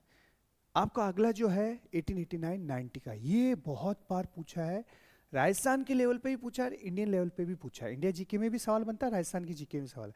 यह अकाल भी भयंकर अकाल माना जाता है जिसे राजस्थान में छपनिया का अकाल कहते हैं। छपनिया का अकाल यानी सीधी सी बात है, विक्रम संवत 1956 में पड़ा इसलिए इसको बोलते हैं छपनिया का अकाल। अपन राजस्थान भाषा में क्या बोले कि छपनियो आयोग है, छपनियो मतलब छपनिया का अकाल, 56 में आया, 1956 इसलिए बोलते हैं छपनिया। वास्तव में कहते हैं जो बड़े बुजुर्ग हैं, जो आपके दादा दादी होंगे, अगर किसी ने 100 साल की उम्र पूरी की, किसी ने 90 की तो उनको जरूर पता है कि ये क्या था। वास्तव में उसमें बहुत ज़्यादा कष्ट झेला था लोगों ने, इसलिए इसे ठीक है बहुत फेमस। तो राजस्थान में कई बार पूछता है, एक सहसा मधुसा को और एक आपके छपने का अकाल को। तो आपको ध्यान 2002-3 और ये आपका 1889 से 1900 का, ठीक है। सेम आपको ध्यान रखना है इंडिया लेवल पे भी भाई छपने अकाल संवत के अनुसार, विक्रम संवत के अनुसार 1956 में पड़ा इसलिए उसे छपने अकाल। 1942-43 का अकाल एक फेमस अकाल था बंगाल का। यह अकाल बंगाल में पड़ा जिसमें लगभग 30 लाख लोग मरे। इसी अकाल में पर अमर्त्य सेन, ध्यान रखना अभी चर्चा में, के द्वारा पुस्तक लिखी गई और अमर्त्य सेन का अर्थशास्त्र का जो सिद्धांत है वो था लोक कल्याणकारी अर्थशास्त्र। अभी ध्यान रखना इसको, चर्चा में अमर्त्य सेन क्यों है, आप सब मुझे कमेंट में बताएंगे कि लोक कल्याणकारी अर्थशास्त्र के कारण अमर्त्य सेन, ठीक है पहले चर्चा में, लेकिन अभी क्यों है। और इनकी जो किताब थी, किताब का नाम है पॉवर्टी एंड फेमाइन, है ना, फेमिन, थोड़ा इन्होंने स्पेलिंग ई आएगा यहाँ पे, ओ नहीं आएगा, गरीबी और अकाल नामक एक किताब लिखी थी उसी समय, और उसी किताब में इन्होंने कल्याणकारी अर्थशास्त्र को परिभाषित किया, लोक कल्याणकारी अर्थशास्त्र, जिसका इनको नोबेल पुरस्कार दिया गया था। ध्यान रखना अमर्त्य सेन को नोबेल पुरस्कार दिया गया था इसी कारण से। किताब का नाम गरीबी और अकाल यानी पॉवर्टी एंड फेमाइन, ठीक है। सिद्धांत क्या इनका, लोक कल्याणकारी अर्थशास्त्र, 1942-43 के अकाल पे। हो सकता है इस बार सवाल आ जाए, ध्यान रखना, क्योंकि अभी अमर्त्य सेन आपकी चर्चा में है। आगे चलते हैं, इसके बाद आगे चलते हैं कि हम देखते हैं कि एक नया आपके आता है अकाल और उस पर कुछ समितियाँ बनती है, उन समितियों को अपन चर्चा में करेंगे। अभी थोड़ा सा, यह मैंने आपको बताया था अमर्त्य सेन के द्वारा एक पुस्तक लिखी गई जिसका नाम है पॉवर्टी एंड फेमाइन, गरीबी और अकाल, ठीक है। ये कई बार पूछता है, इसका सिद्धांत है लोक कल्याणकारी सिद्धांत, इसके लिए इनको नोबेल भी मिला था, इसलिए ध्यान में रखना। अब अकाल से संबंधित कौन कौन सी समितियां हैं, कौन कौन से आयोग हैं, कभी कभार कुछ न कुछ सवाल बनता है। लगभग हर पेपर में आप इस मतलब एक सवाल first grade, second grade, third grade, जो भी आप बोलो। पहली समिति जो कर्नल बेड समिति है, ध्यान रखना लॉर्ड कैनिंग के अंडर में कर्नल बेड समिति को आप अच्छे से कर सकते हो। कर्नल बेड समिति को ध्यान में रखना आपको, और बड़े अच्छे से रखना है इसको, आपको ध्यान में रखना है। पहली समिति मानी जाती कर्नल बेड समिति, ठीक है, कोई दिक्कत नहीं। और दूसरी समिति है आपकी कैम्बेल समिति। कैम्बेल समिति जो है सबसे, आप कह सकते हो पहली एक तरह से व्यवस्थित अकाल समिति मानी जाती है, ठीक है। तो कर्नल बेड समिति कब आई, आप कैसे साहब 1860 से 61 में, और कैम्बेल समिति कब आई 1866 में। ये दो फैक्ट आपको यहाँ पे ध्यान रखना है। फिर कह रहा हूँ कर्नल बेड समिति 1860 से 61 और आपकी कैम्बेल समिति 1866। पहली समिति पूछिए तो कर्नल बेड समिति आपके अकाल के लिए, और अगर आपसे पूछिए पहली व्यवस्थित समिति कौन सी है तो आपको कैम्बेल समिति को बताना है। इसी के साथ एक सबसे पहला आयोग जो व्यवस्थित आयोग है, स्ट्रेची आयोग माना जाता है, जो अकाल के लिए लाया गया लॉर्ड लिट्टन के समय। अकाल संहिता बनाई गई, ठीक है, अकाल के लिए राहत कोष, ठीक है, प्रतिवर्ष 1 करोड़ रुपए जमा करने की बात की गई, बहुत कुछ, लेकिन ठीक है धरातल पे ऐसा कुछ होता नहीं है। लेकिन ये आपको एक फैक्ट ध्यान रखना है कि स्ट्रेची आयोग किससे संबंधित है, आप बता सकते हो साहब, अकाल से संबंधित है, ठीक है। कब आया, 1880 में आया। 3 फैक्ट आपको बताया, सीधी सी बात है। सबसे पहले आपकी कर्नल बेड समिति 1860 से 61 है, दूसरी आपकी कैम्बेल समिति जो पहली व्यवस्थित समिति मानी जाती है 1866 है, और तीसरा मैंने स्ट्रेची आयोग 1880। पहला व्यवस्थित अकाल माना, अकाल के लिए पहला व्यवस्थित एक तरह से आयोग माना जाता है लॉर्ड लिट्टन के टाइम पर, ठीक है।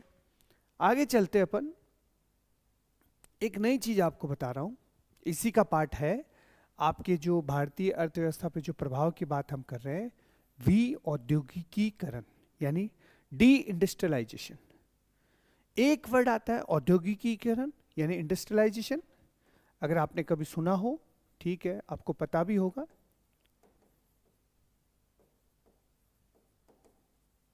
और एक डी इंडस्ट्रियलाइजेशन,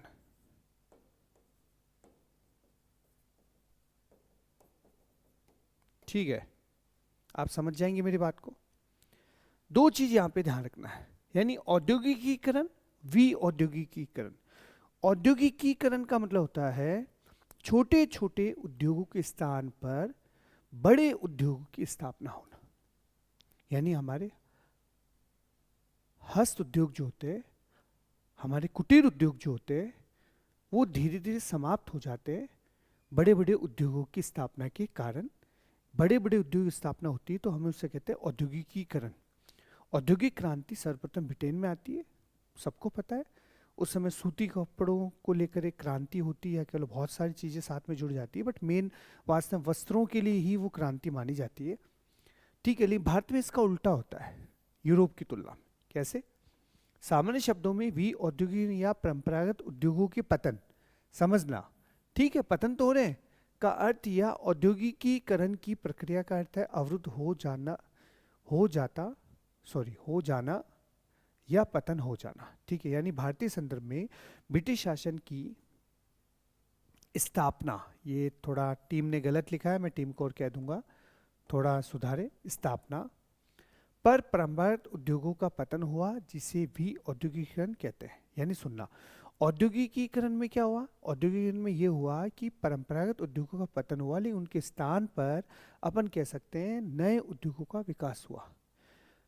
वी औद्योगिकीकरण में क्या हुआ? परंपरागत उद्योगों का पतन हुआ, लेकिन नए उद्योगों का विकास नहीं हुआ या नए उद्योगों की स्थापना नहीं हुई, ठीक है। यहाँ से कोई ऐसा नहीं, ली कई बार अगर आपका कंसेप्चुअल सवाल होता है तो ध्यान रखिए, यह प्रक्रिया मुख्यतः भारतीय हस्तशिल्पों के पतन से संबंधित, जिसके कारण रोजगार के अवसरों में कमी आई, सही बात। तत्पश्चात कृषि पर जनसंख्या का प्रभाव पड़ा, प्रभाव नहीं, भार पड़ा, एक तरह से क्या पड़ा? भार। यानी जैसे उद्योग समाप्त हुए तो शायद जनसंख्या रोजगार के लिए किधर गई? गांवों की ओर, यानी खेती पे ज्यादा डिपेंडेंट हो गई। कुल मिलाकर अर्थव्यवस्था के असंतुलन के रूप में कई विकृतियां सामने आई, जिसको हम कह सकते हैं वी औद्योगिकीकरण। आगे देखते हैं किस रूप में। फिर भी हमारे भारत में कुछ कुछ उद्योगों की स्थापना होती है। उद्योगों की स्थापना क्यों होती है? उसके कुछ कारण हैं। पहला कारण, उन उद्योगों की स्थापना भारत में होती है जिनका विकल्प अंग्रेजों के पास नहीं था, ठीक है। और एग्जाम्पल जैसे चीनी उद्योग, नमक उद्योग, शोरा उद्योग। ऐसा क्यों? सीधी सी बात है, अगर आप गन्ने को कहीं दूसरी स्थान पर ले जाकर अगर आप चीनी का उत्पादन करते हैं तो उत्पादन कम हो जाएगा। क्यों? क्योंकि गन्ने का जो आर्द्रता है या गन्ने का जो रस है वो कम हो जाएगा, सीधी सी बात है। या हम कहें सुक्रोज की मात्रा कम हो जाएगी, ठीक है, इसमें कोई डाउट नहीं है। क्या दूसरा, जैसे आपने कहा नमक उद्योग, अब नमक खारे पानी से बनता है, ठीक है। भारत का एक बहुत बड़ा तटीय इलाका है, 7,516 पॉइंट समथिंग आपको पता है किलोमीटर का एरिया है, सही बात है ये भी। लेकिन क्या नमक उद्योग ब्रिटेन में नहीं हो सकती स्थापना? हो सकती, बट वहाँ से नमक यहाँ पर इंपोर्ट करना महंगा पड़ता बजाय यहाँ बनाने के।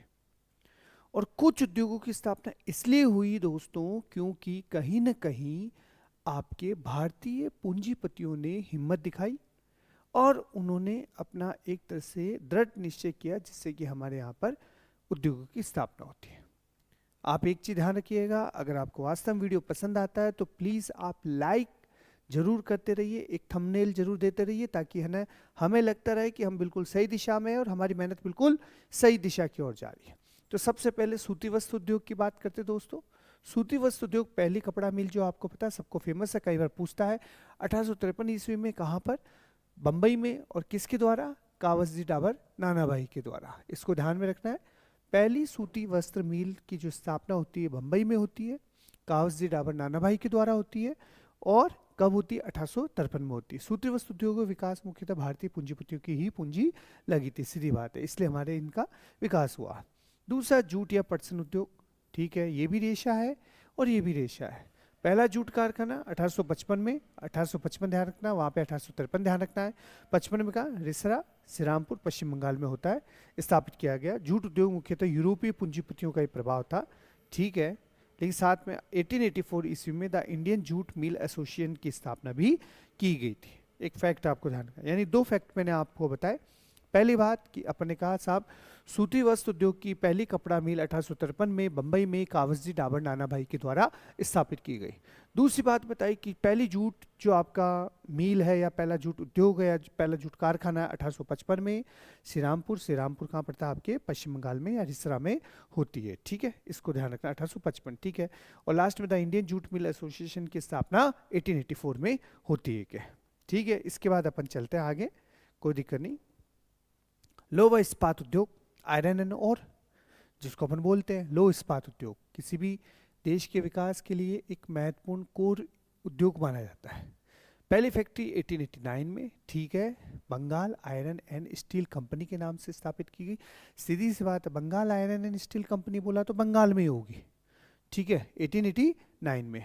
1907 में, इसको ध्यान में रखना है, कई बार पूछा गया है, वेरी इंपॉर्टेंट करता हूं आपको इसको, क्यों? TISCO, Tata iron and Steel company की स्थापना जमशेदपुर में जमशेदजी टाटा के द्वारा की गई, जो पहला निजी कारखाना था भारत का, किस चीज में? आयरन और यानी लौह इस्पात उद्योग में। फिर कह रहा हूं, इस बार इंपॉर्टेंट है, दो चीज बोल रहा हूं, वापस कह रहा हूं। जमशेदजी टाटा को भारत में वायुयान का जनक भी कहा जाता है, ध्यान रखना इस बात को। विश्व में तो ठीक है राइट बंधु है, कोई दिक्कत नहीं, विश्व में कौन है वायुयान के जनक? राइट बंधु, लेकिन भारत में कौन है? जमशेदजी टाटा को वायुयान का जनक इसलिए देखना, आपको अगर पता हो, हाल ही में वापस इंडियन एयरलाइंस का अधिग्रहण किसने किया? टाटा ने किया। मेरी बात को समझना, पहले टाटा का था 1932 तक, उसके बाद वापस आपके किसका हो गया?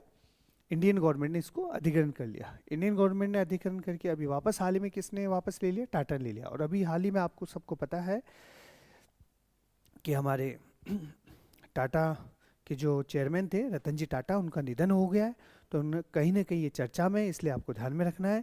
तो इसलिए आपको बता रहा हूँ, हो सकता है यहाँ से सवाल बन जाए, तो इसको आपको रखना ही रखना। 1907 में टिस्को यानी Tata iron and Steel company की स्थापना जमशेदपुर में जमशेदजी टाटा के द्वारा की गई, जो पहला निजी कारखाना था। जमशेदजी टाटा को भारत में वायुयान का जनक भी कहा जाता है, ठीक है, कोई दिक्कत नहीं यहाँ तक। दोनों फैक्ट आपको याद रहेंगे, बिल्कुल रहेंगे। अब कुछ कमीशंस है जो इन्होंने थोड़ा सा ही नहीं, कुछ प्रमुख आपके आयोग जो अर्थव्यवस्था संबंधित थे, इनमें 2-3 आयोग बहुत फेमस है, वही आपको मुझे बताना है, ठीक है। हालांकि अच्छे एग्जाम में सवाल पूछता है, रीट में यहाँ से 2 फैक्ट ऐसे जहाँ से सवाल बन सकता है, बाकी आप फर्स्ट ग्रेड सेकंड ग्रेड में जरूर आपको सवाल मिल सकता है, ऐसा ही में आपको सवाल मिल सकता है, इसको ध्यान में रखना है। आपको जहाँ भी अच्छा एग्जाम होगा, हायर एग्जाम आरए से मिल सकता है, ठीक है, यूपी से मिल सकता है, आईएएस के लिए मिल सकता है, लेकिन रीट में यहाँ से इतना मतलब डेप्थ में जाके सवाल बनना थोड़ा सा मुश्किल रहता है। बाकी कांस्टेबल में इतना मुश्किल है थोड़ा, ये बोल सकते हैं कि भाई प्रथम वित्तीय आयोग की स्थापना कब भाई 1921 में हुई, कि जैसे अभी कौन सा वित्त आयोग चल रहा है? 16वां चल रहा है।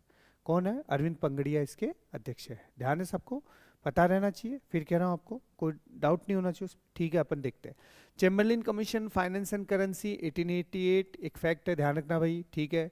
The Indian currency mission Fowler commission कब आया? 1898, 10 साल बाद, ये ध्यान रखना, ऐसे याद कर लेना भाई। पहला चेम्बरलिन कमीशन फाइनेंस वाला कब आया? 1888 में आया। फिर उसके बाद फाउलर कमीशन कब आया? 1898 में आया। प्रथम औद्योगिक आयोग कब आया? 1916 में। उसके बाद यह थॉमस हॉलैंड की अध्यक्षता में बनाया गया, ठीक है। प्रथम वित्तीय आयोग की स्थापना 1921, वेरी इंपॉर्टेंट, ये पूछ सकता है वर्तमान में कौन सा वित्त आयोग चल रहा है? मैंने कहा 16वां चल रहा है, ठीक है। और 16वें का जो अध्यक्ष कौन है आपको सबको पता होना चाहिए, कौन है अभी 16वें वित्त आयोग का अध्यक्ष? अरविंद पंगड़िया साहब है, ठीक है, बहुत फेमस। 15वां वित्त आयोग जो था एनके सिंह के अंडर में था, उन्होंने राज्यों को जो हिस्सा दिया था 41% कुल टैक्स का हिस्सा देने की बात की थी, ठीक है, ये चीज़ है। ओटावा करार 1932 का एक सिंपल, ठीक है। विटले कमीशन को आपको ध्यान रखना है, इसी से संबंधित है, ठीक है। और कुछ नहीं। ये आपके सबसे इंपॉर्टेंट यहाँ पे फैक्ट बनता है रीट वालों के लिए। वही प्रथम वित्तीय आयोग कब आया? 1921 में आया, ठीक है। या प्रथम औद्योगिक आयोग कब आया? 1916 में आया, ठीक है। इससे ज़्यादा आपका नहीं बनता है, कोई दिक्कत नहीं। आगे चलते, फेमस है आपका रेलवे। देखो, भारत में रेलवे का विकास भी होता है। रेलवे का विकास क्यों होता है? तो रेलवे का विकास होता है अंग्रेजों या ब्रिटेन के लिए कच्चे माल का आयात ज़्यादा से ज़्यादा ग्रामीण क्षेत्रों से निकालना और ब्रिटेन तक पहुंचाना, और तैयार माल को ग्रामीण क्षेत्रों तक वापस खपाना। तो एक तरह से पूरा वेल डेवलप होके ये करते हैं। लेकिन कई बार एक चीज़ है कि भाई इसी ट्रेन ने या इसी इस्पात के डिब्बे ने, जिस इस्पात के डिब्बे को ब्रिटेन लेके आया, वास्तव उसी ने कहीं ना कहीं भारत की एकता और स्वतंत्रता में भी योगदान दे दिया। कैसे? आज अगर आप भी कहीं जाते हो तो मुझे ये बताओ, ट्रेन में बैठते हो, बस में बैठते हो, तो किसी न किसी बातचीत होती है, मिलते हो, बातचीत करते हो, ठीक है। सफ़र आसानी से कटता आपका, कोई डाउट नहीं इसमें। जब बात करते तो हम ये पता करते हैं, ठीक है भाई, हम किस क्षेत्र के, आप कहाँ के हो, हम कहाँ के हैं, ठीक है। या कौन से राज्य के, कौन से डिस्ट्रिक्ट के हैं, ठीक है। आपके रीति रिवाज या हमारे रीति रिवाज कैसे है, ठीक है। तो उस समय जब इंडिया में पहली बार रेल का अगर विकास हुआ तो लोगों का आना जाना स्टार्ट हुआ, तो उन्हें लगा जो प्रॉब्लम्स हमारी वही इनकी है। और हम कहाँ रह रहे हैं? सब एक ही देश में रह रहे हैं। तो धीरे धीरे कहीं ना कहीं, जैसे गांधी जी ने भी लगभग लगभग पूरा भारत भ्रमण किया था, तो रेलवे के अंदर किया था। उससे क्या, उनको ये पता करना था कि आखिर भाई भारत की समस्या क्या है। यानी अब तक 1900, आपको पता है, अगर 1916 के पहले तक या 1917 तक अपन यूँ कहें, शायद ऐसा कोई बड़ा हमारे को राजनीतिक एक आधार दिखाई नहीं देता जिससे कि हम भारत में कुछ ऐसे आंदोलन खड़े करें जो वास्तव में स्वतंत्रता की लड़ाई में महत्वपूर्ण युग, मतलब एक कड़ी बन जाए। और आपको पता है, गांधी जी के आने के बाद आपको खुद को पता है कि उनकी जो आंदोलन होते हैं या जो वो समय होता है 19 से 19 से लेकर 1947 तक का, उसको हम गांधी युग के नाम से बोल देते हैं, जो मैं आगे पढ़ाऊंगा भी आपको। ऐसा क्यों? क्योंकि जितने आंदोलन होते हैं वो वास्तव में पूरे एक तरह से, आप कह सकते हो, सारी कम्युनिटी से, सारे क्षेत्रों से, संपूर्ण मतलब जन से जुड़े हुए होते हैं। जबकि इससे पहले ऐसे कोई आंदोलन इतने बड़े नहीं थे, आपको पता है, या हुए नहीं। तो इसलिए रेलवे का उद्देश्य क्या था? निर्माण एवं विकास प्रक्रिया, ठीक है। उद्देश्य भारत में रेलवे का विकास भारत के आर्थिक विकास से प्रेरित न होकर ब्रिटिश व्यावसायिक एवं सैन्य उद्देश्यों से प्रेरित था। सही बात है। पहली बात व्यावसायिक, दूसरा सैन्य। भाई कहीं भी अगर पता चले विद्रोह हो जाता है 1857 की तरह, तो उसको दबाने में आसानी होगी। फटाफट सेना एक क्षेत्र से दूसरे क्षेत्र में या एक राज्य से दूसरे राज्य में अपन पहुंचा सकते हैं। दूसरा मैंने कहा ब्रिटिश व्यावसायिक, मैंने कहा ना कि भारत के दूर दराज के इलाकों से क्या करना है? कच्चे माल को बाहर निकालना है, ब्रिटेन पहुंचाना है, ठीक है। और ब्रिटेन से जो तैयार माल है उसको वापस ग्रामीण क्षेत्रों तक पहुंचाना है। भाई मार्केट भी तो चाहिए तैयार माल के लिए आपको। मार्केट नहीं होगा तो माल तैयार करके क्या करोगे? फिर बिकेगा नहीं तो इसका मतलब मंदी आ जाएगी आपके पास। तो जब शहरों में अगर पता चला सैचुरेशन पॉइंट आ रहा है, तो फिर अपन कहाँ? अभी भी इंडिया इसीलिए है ना वर्ल्ड की सबसे ज़्यादा उभरती हुई अर्थव्यवस्था में। क्यों है? क्यों? बिकॉज हमारे पास एक बहुत बड़ा मार्केट है, ठीक है। अगर शहर हमारे हो भी जाते हैं, कितनी जनसंख्या रहती है आपके शहरों में? लगभग 31.1। एक तरह से अगर अपन बात करें 2011 की जनगणना के अनुसार, वर्तमान में देखिए लगभग 37% हो गई। तब भी अपन बात करते हैं 64% या 63% कहाँ निवास करती है? गाँव में। तो फिर ठीक है, जितना भी आपको अगर एक तरह से तैयार माल आपको करना है, कहीं भी आपको अपने उद्योग चलाने हैं, आपको अपना अर्थव्यवस्था चलानी है, तो ठीक है, गाँव से अच्छा भारत में कोई आधार ही नहीं है। और वास्तव में गांधी जी ने खुद ने कहा था कि भारत कहाँ बसता है? गाँव में बसता है। कि वही चीज़ है। आगे देखते हैं इसको।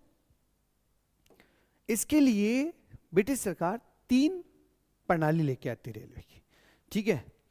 3 चरण में आते हैं। प्रथम चरण में अपन कहते हैं साहब 1850 से 1869 का, 1850 से 1869 पुरानी गारंटी प्रणाली, सुनना।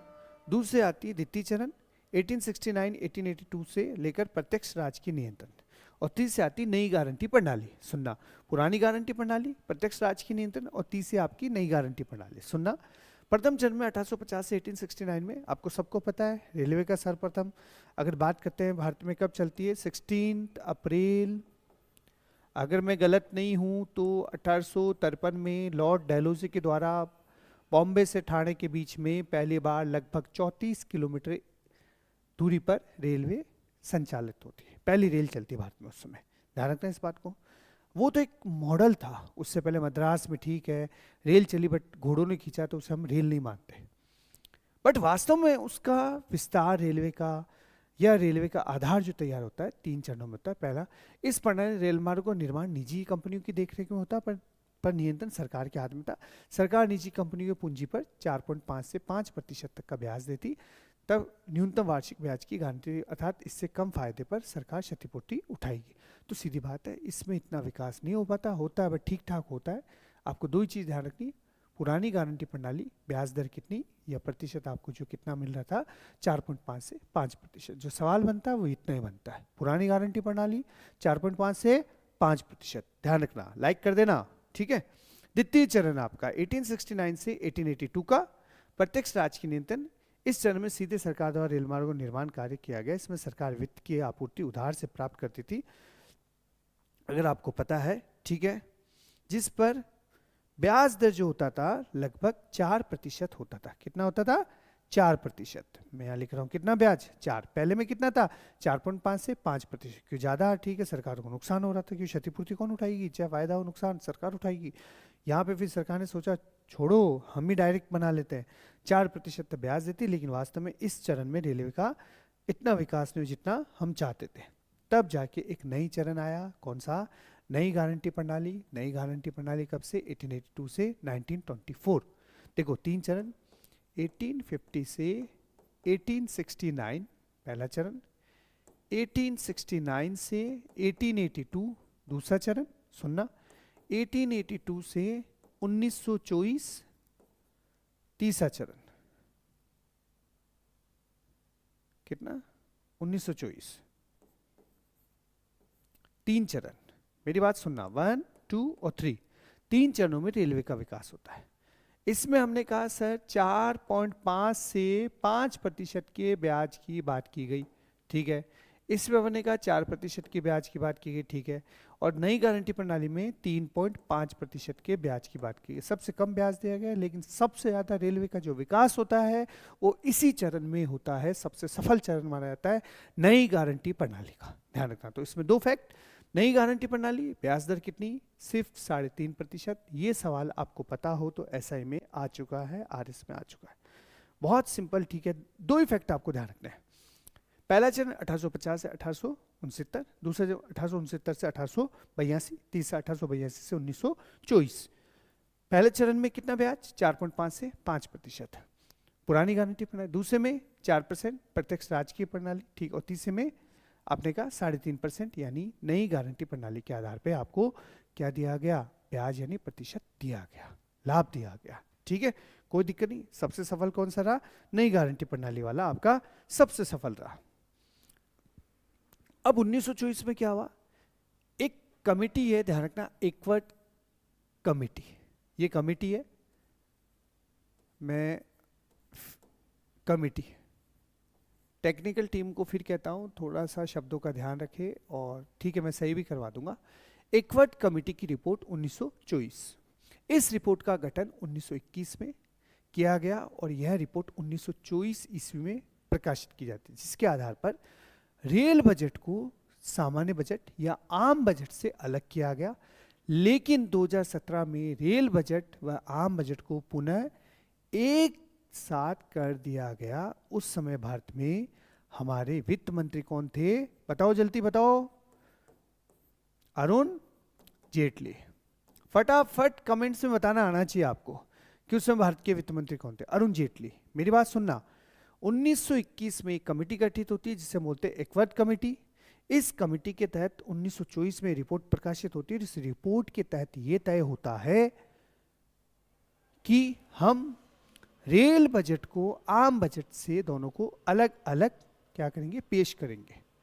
बट 2017 में पुनः अरुण जेटली, हमारे भारत के वित्त मंत्री थे अरुण जेटली साहब, उन्होंने रेल बजट और आम बजट को पुनः एक साथ प्रकाशित। तो अभी जैसे कल आपका यानी 1 फरवरी को आम बजट पेश होने वाला है, तो साथ में कौन सा होगा, रेल बजट भी पेश होगा, ये ध्यान रखना आपको, ठीक है ना।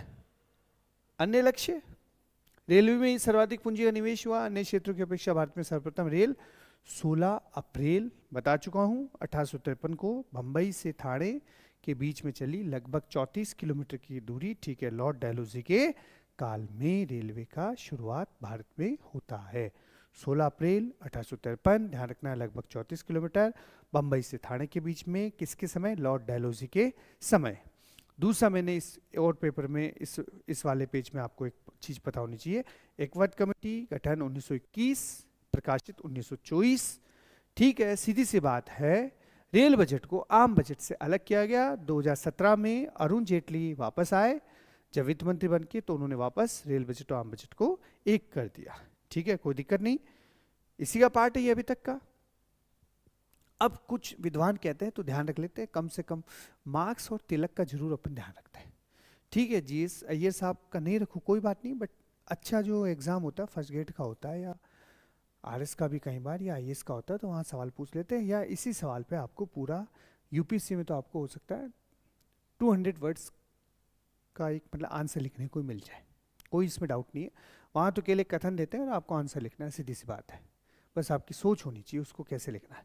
मार्क्स कहते हैं कि रेल व्यवस्था आधुनिक उद्योगों के विकास का अग्रदूत बनेगा, ठीक है, मानता है इस बात को कि भाई क्या है, कार्ल मार्क्स, बहुत सुना होगा नाम, ठीक है, आप लोगों ने, है ना।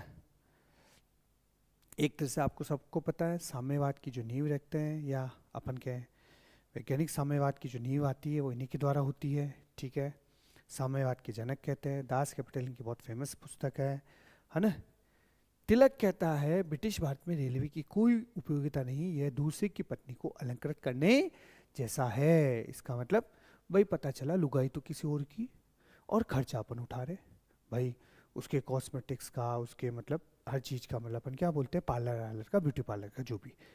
तो एक तरह से क्या वास्तव में क्यों रेलवे हमारे लिए नहीं लाएगी, किसके लिए लाएगी, तो ब्रिटेन खुद अपने फायदे के लिए लेके आए थे ब्रिटिश, तो एक तरह से इसलिए उन्होंने कमेंट दिया, ठीक है, कभी आ जाए किसका है तो बता दें, तिलक का है, ऊपर वाला किसका है, मार्क्स का है, ठीक है, इससे ज़्यादा अपना सवाल नहीं बनता है।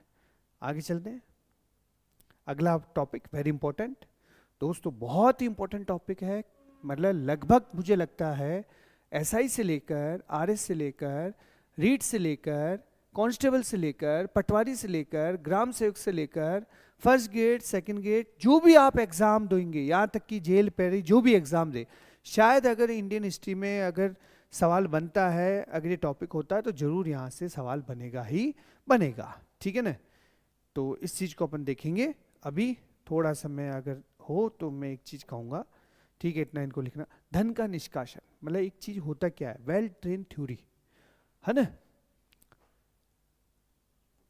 कोई नहीं, वेल ट्रेन थ्योरी, ध्यान रखना, धन का निष्कासन सिद्धांत, यानी भारत के धन जो था, या भारत की जो संपत्ति थी, वो भारत से बाहर जा रही थी, और उसका हमारे को कोई भी लाभ नहीं हो रहा था, इससे कहते हैं धन का निष्कासन। आजकल होता है brain drain theory, brain drain theory यानी जो भी अच्छा दिमाग होता है भारत में, जिसके भी पास, लगभग लगभग सब कहाँ चले जाते हैं, आउट ऑफ इंडिया चले जाते हैं। क्यों, यहाँ पे वास्तव में कदर ही नहीं करते हम, हकीकत है, क्या नहीं करते, उनको हम महत्व ही नहीं देते। हम आधे तो कहते हैं पागल होगा, ठीक है, बेवकूफ़ है, ठीक है, ये है वो है, हम भारतीय, सबसे बड़ी बात है हम नुस्खे बहुत चलते निकालते हैं। तो सेम वही चीज़ है, आजकल वेल ड्रेन, पहले वेल ड्रेन थ्योरी होती थी, आजकल ब्रेन ड्रेन थ्योरी होती है, ठीक है। तो ठीक है, आजकल हमारा जितना भी अच्छा दिमाग है सारा आपको पता है नासा में चला जाता है, आपने देखा होगा, अमेरिका, यूरोप, कहीं ना कहीं, ठीक है, वहाँ चला जाता है। तो पहले वेल ड्रेन थ्योरी, अर्थात अर्थ निष्कासन की प्रक्रिया, निष्कासन के स्वरूप, प्रभाव, इसका विकास, निष्कर्ष, जो भी है, भारतीय मत, ब्रिटिश मत, सब कुछ आपको एक एक, इसको थोड़ा सा लिखना ऐसा चाहिए था। अर्थ अलग है, निष्कासन की प्रक्रिया एक अलग चीज़ है, निष्कासन का स्वरूप एक अलग है, प्रभाव अलग है। अब इसमें निष्कासन अगर होता है तो भारतीय मत किस आधार पर कहते हैं, ब्रिटिश मत इसके लिए क्या कहते हैं, ब्रिटिश इतिहासकार इसके लिए क्या कहते हैं, इसी चीज़ को अपन देखते हैं, देखो एक एक को, ठीक है। यह आ गया अर्थ, तो मैंने पहले ही कहा कोई भी टॉपिक पढ़ो तो उसका एक समरी बना लो ताकि आपको याद रहे, ताकि आपको ये पता रहे इस टॉपिक में क्या क्या हमारे को पढ़ना है। अगर इतना रहेगा तो फिर आपको इजी रहता है। धन या संपत्ति के निष्कासन का अर्थ है भारत द्वारा ब्रिटेन को भेजा गया वह धन जिसके बदले में भारत को कुछ भी लाभ नहीं मिला, कोई लाभ नहीं मिला। मतलब यहाँ से धन जा रहा है, सपोज एग्जांपल आप कमा कमा के ला रहे हो और पता चला आप किसी को दे रहे हो और आपको उसका कोई फायदा नहीं मिले, पता चला जिसको दे रहे हो वो एसी में रह रहा है, गाड़ी घुमा रहा है, आप पैदल जा रहे हो और आप गर्मी में मर रहे हो, तो एक बार क्या हुआ, धन निष्कासन सिद्धांत हो गया। ठीक है, जिसको दिया वो मजे, जिसको उधार दिया वो मजे कर रहा है, और पता चला जिसका पैसा बेचारा वो दुख पा रहा है। होता है ऐसा सेम। बस ब्रिटेन को जो भी धन गया भारत के यहाँ से किसी भी रूप में, वो अपन बताएंगे किस किस रूप में गया, उसके लिए भारत को कुछ नहीं मिला। यही है धन निष्कासन। वास्तव में भारत की बदली हुई निर्धनता की कीमत पर ब्रिटेन द्वारा अपने को संपन्न बनाने के लिए भारत के संसाधनों एवं धन की अंग्रेजों द्वारा निरंतर लूट या एक तरफा हस्तांतरण तथा उसके बदले भारत को कुछ भी नहीं मिलने की प्रक्रिया धन का निष्कासन है। कोई डाउट नहीं इसमें, एक सिंपल डेफिनेशन है। ठीक है, आप बता सकते हो। इसके आगे अपन चलते हैं। ठीक है, निष्कासन की प्रक्रिया विकास क्या है। 1757 ईस्वी में सबसे पहले यानी प्लासी के युद्ध के समय प्लासी की विजय के साथ ये प्रक्रिया प्रारंभ हो गई और आगे चलकर निरंतर विभिन्न विजयों तथा साम्राज्य विस्तार से यह व्यापक होती चली गई धीरे धीरे।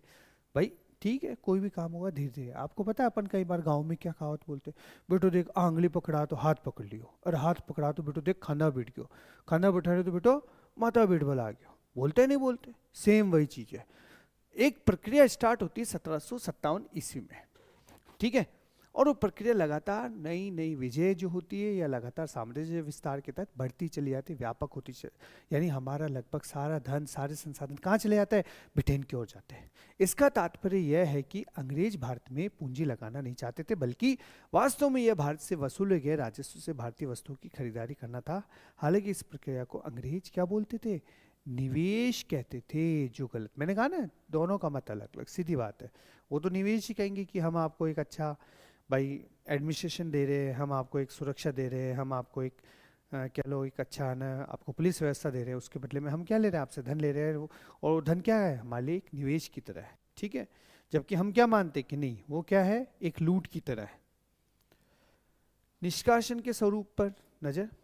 सर्वप्रथम 1867 ईस्वी में, वेरी इंपॉर्टेंट, 1867 ईस्वी में, लाइक कर देना, फिर कह रहा हूं, दादा भाई नौरोजी ने धन के निष्कासन सिद्धांत को अपने एक लेख इंग्लैंड डेप्ट DEBT इंग्लैंड डेप्ट टू इंडिया द्वारा प्रस्तुत किया। ध्यान रखना, देखो एक वर्ड आया दोस्तों DEBT, एक आता आपका CRE क्रेडिट, डेबिट और क्रेडिट।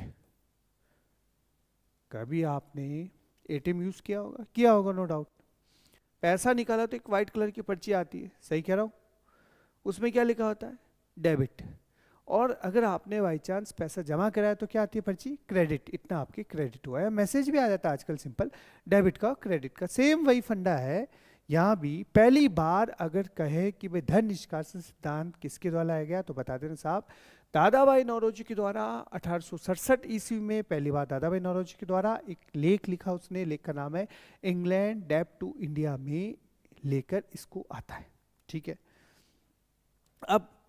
अब वो क्या करता है, एक पुस्तक लिखता है, poverty and un British rule in India. इन्होंने थोड़ा अलग से इसको लिख दिया, टेक्निकल टीम को कई बार ठीक है गलती है, poverty and un British rule in India. आपको जो नोट्स मिलेंगे उसमें सुधार मिल जाएगा।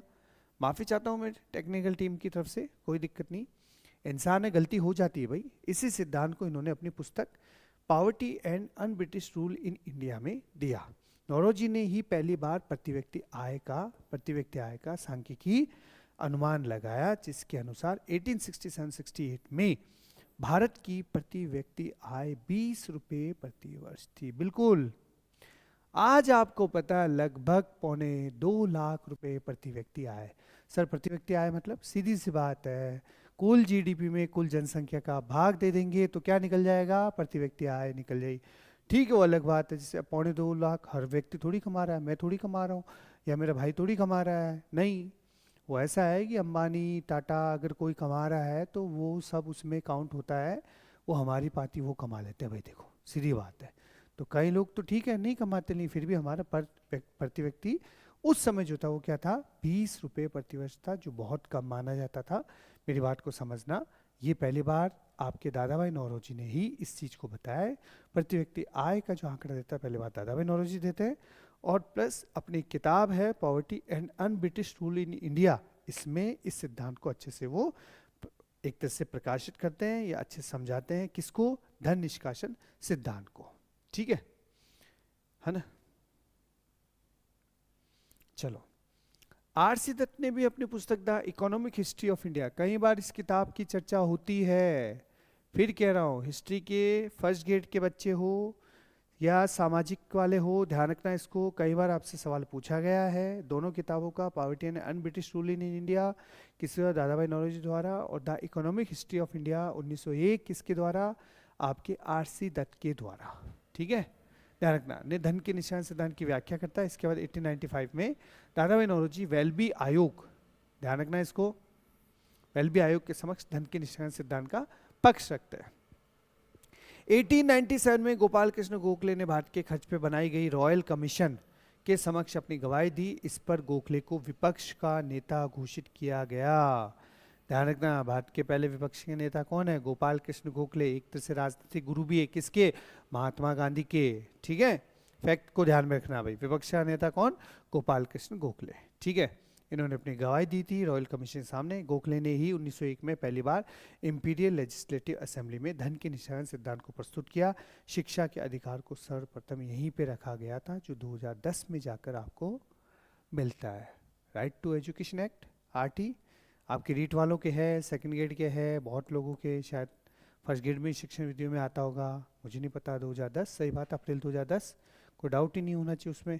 वो भी पहली बार यही 1901 से ही मतलब रखा जाता है। ठीक है, चलिए आगे, कोई दिक्कत नहीं, इसमें बता सकते हो आप। The economic history of India किसकी है? आर.सी. दत्त की है। ठीक है, 1901 में, कोई दिक्कत नहीं।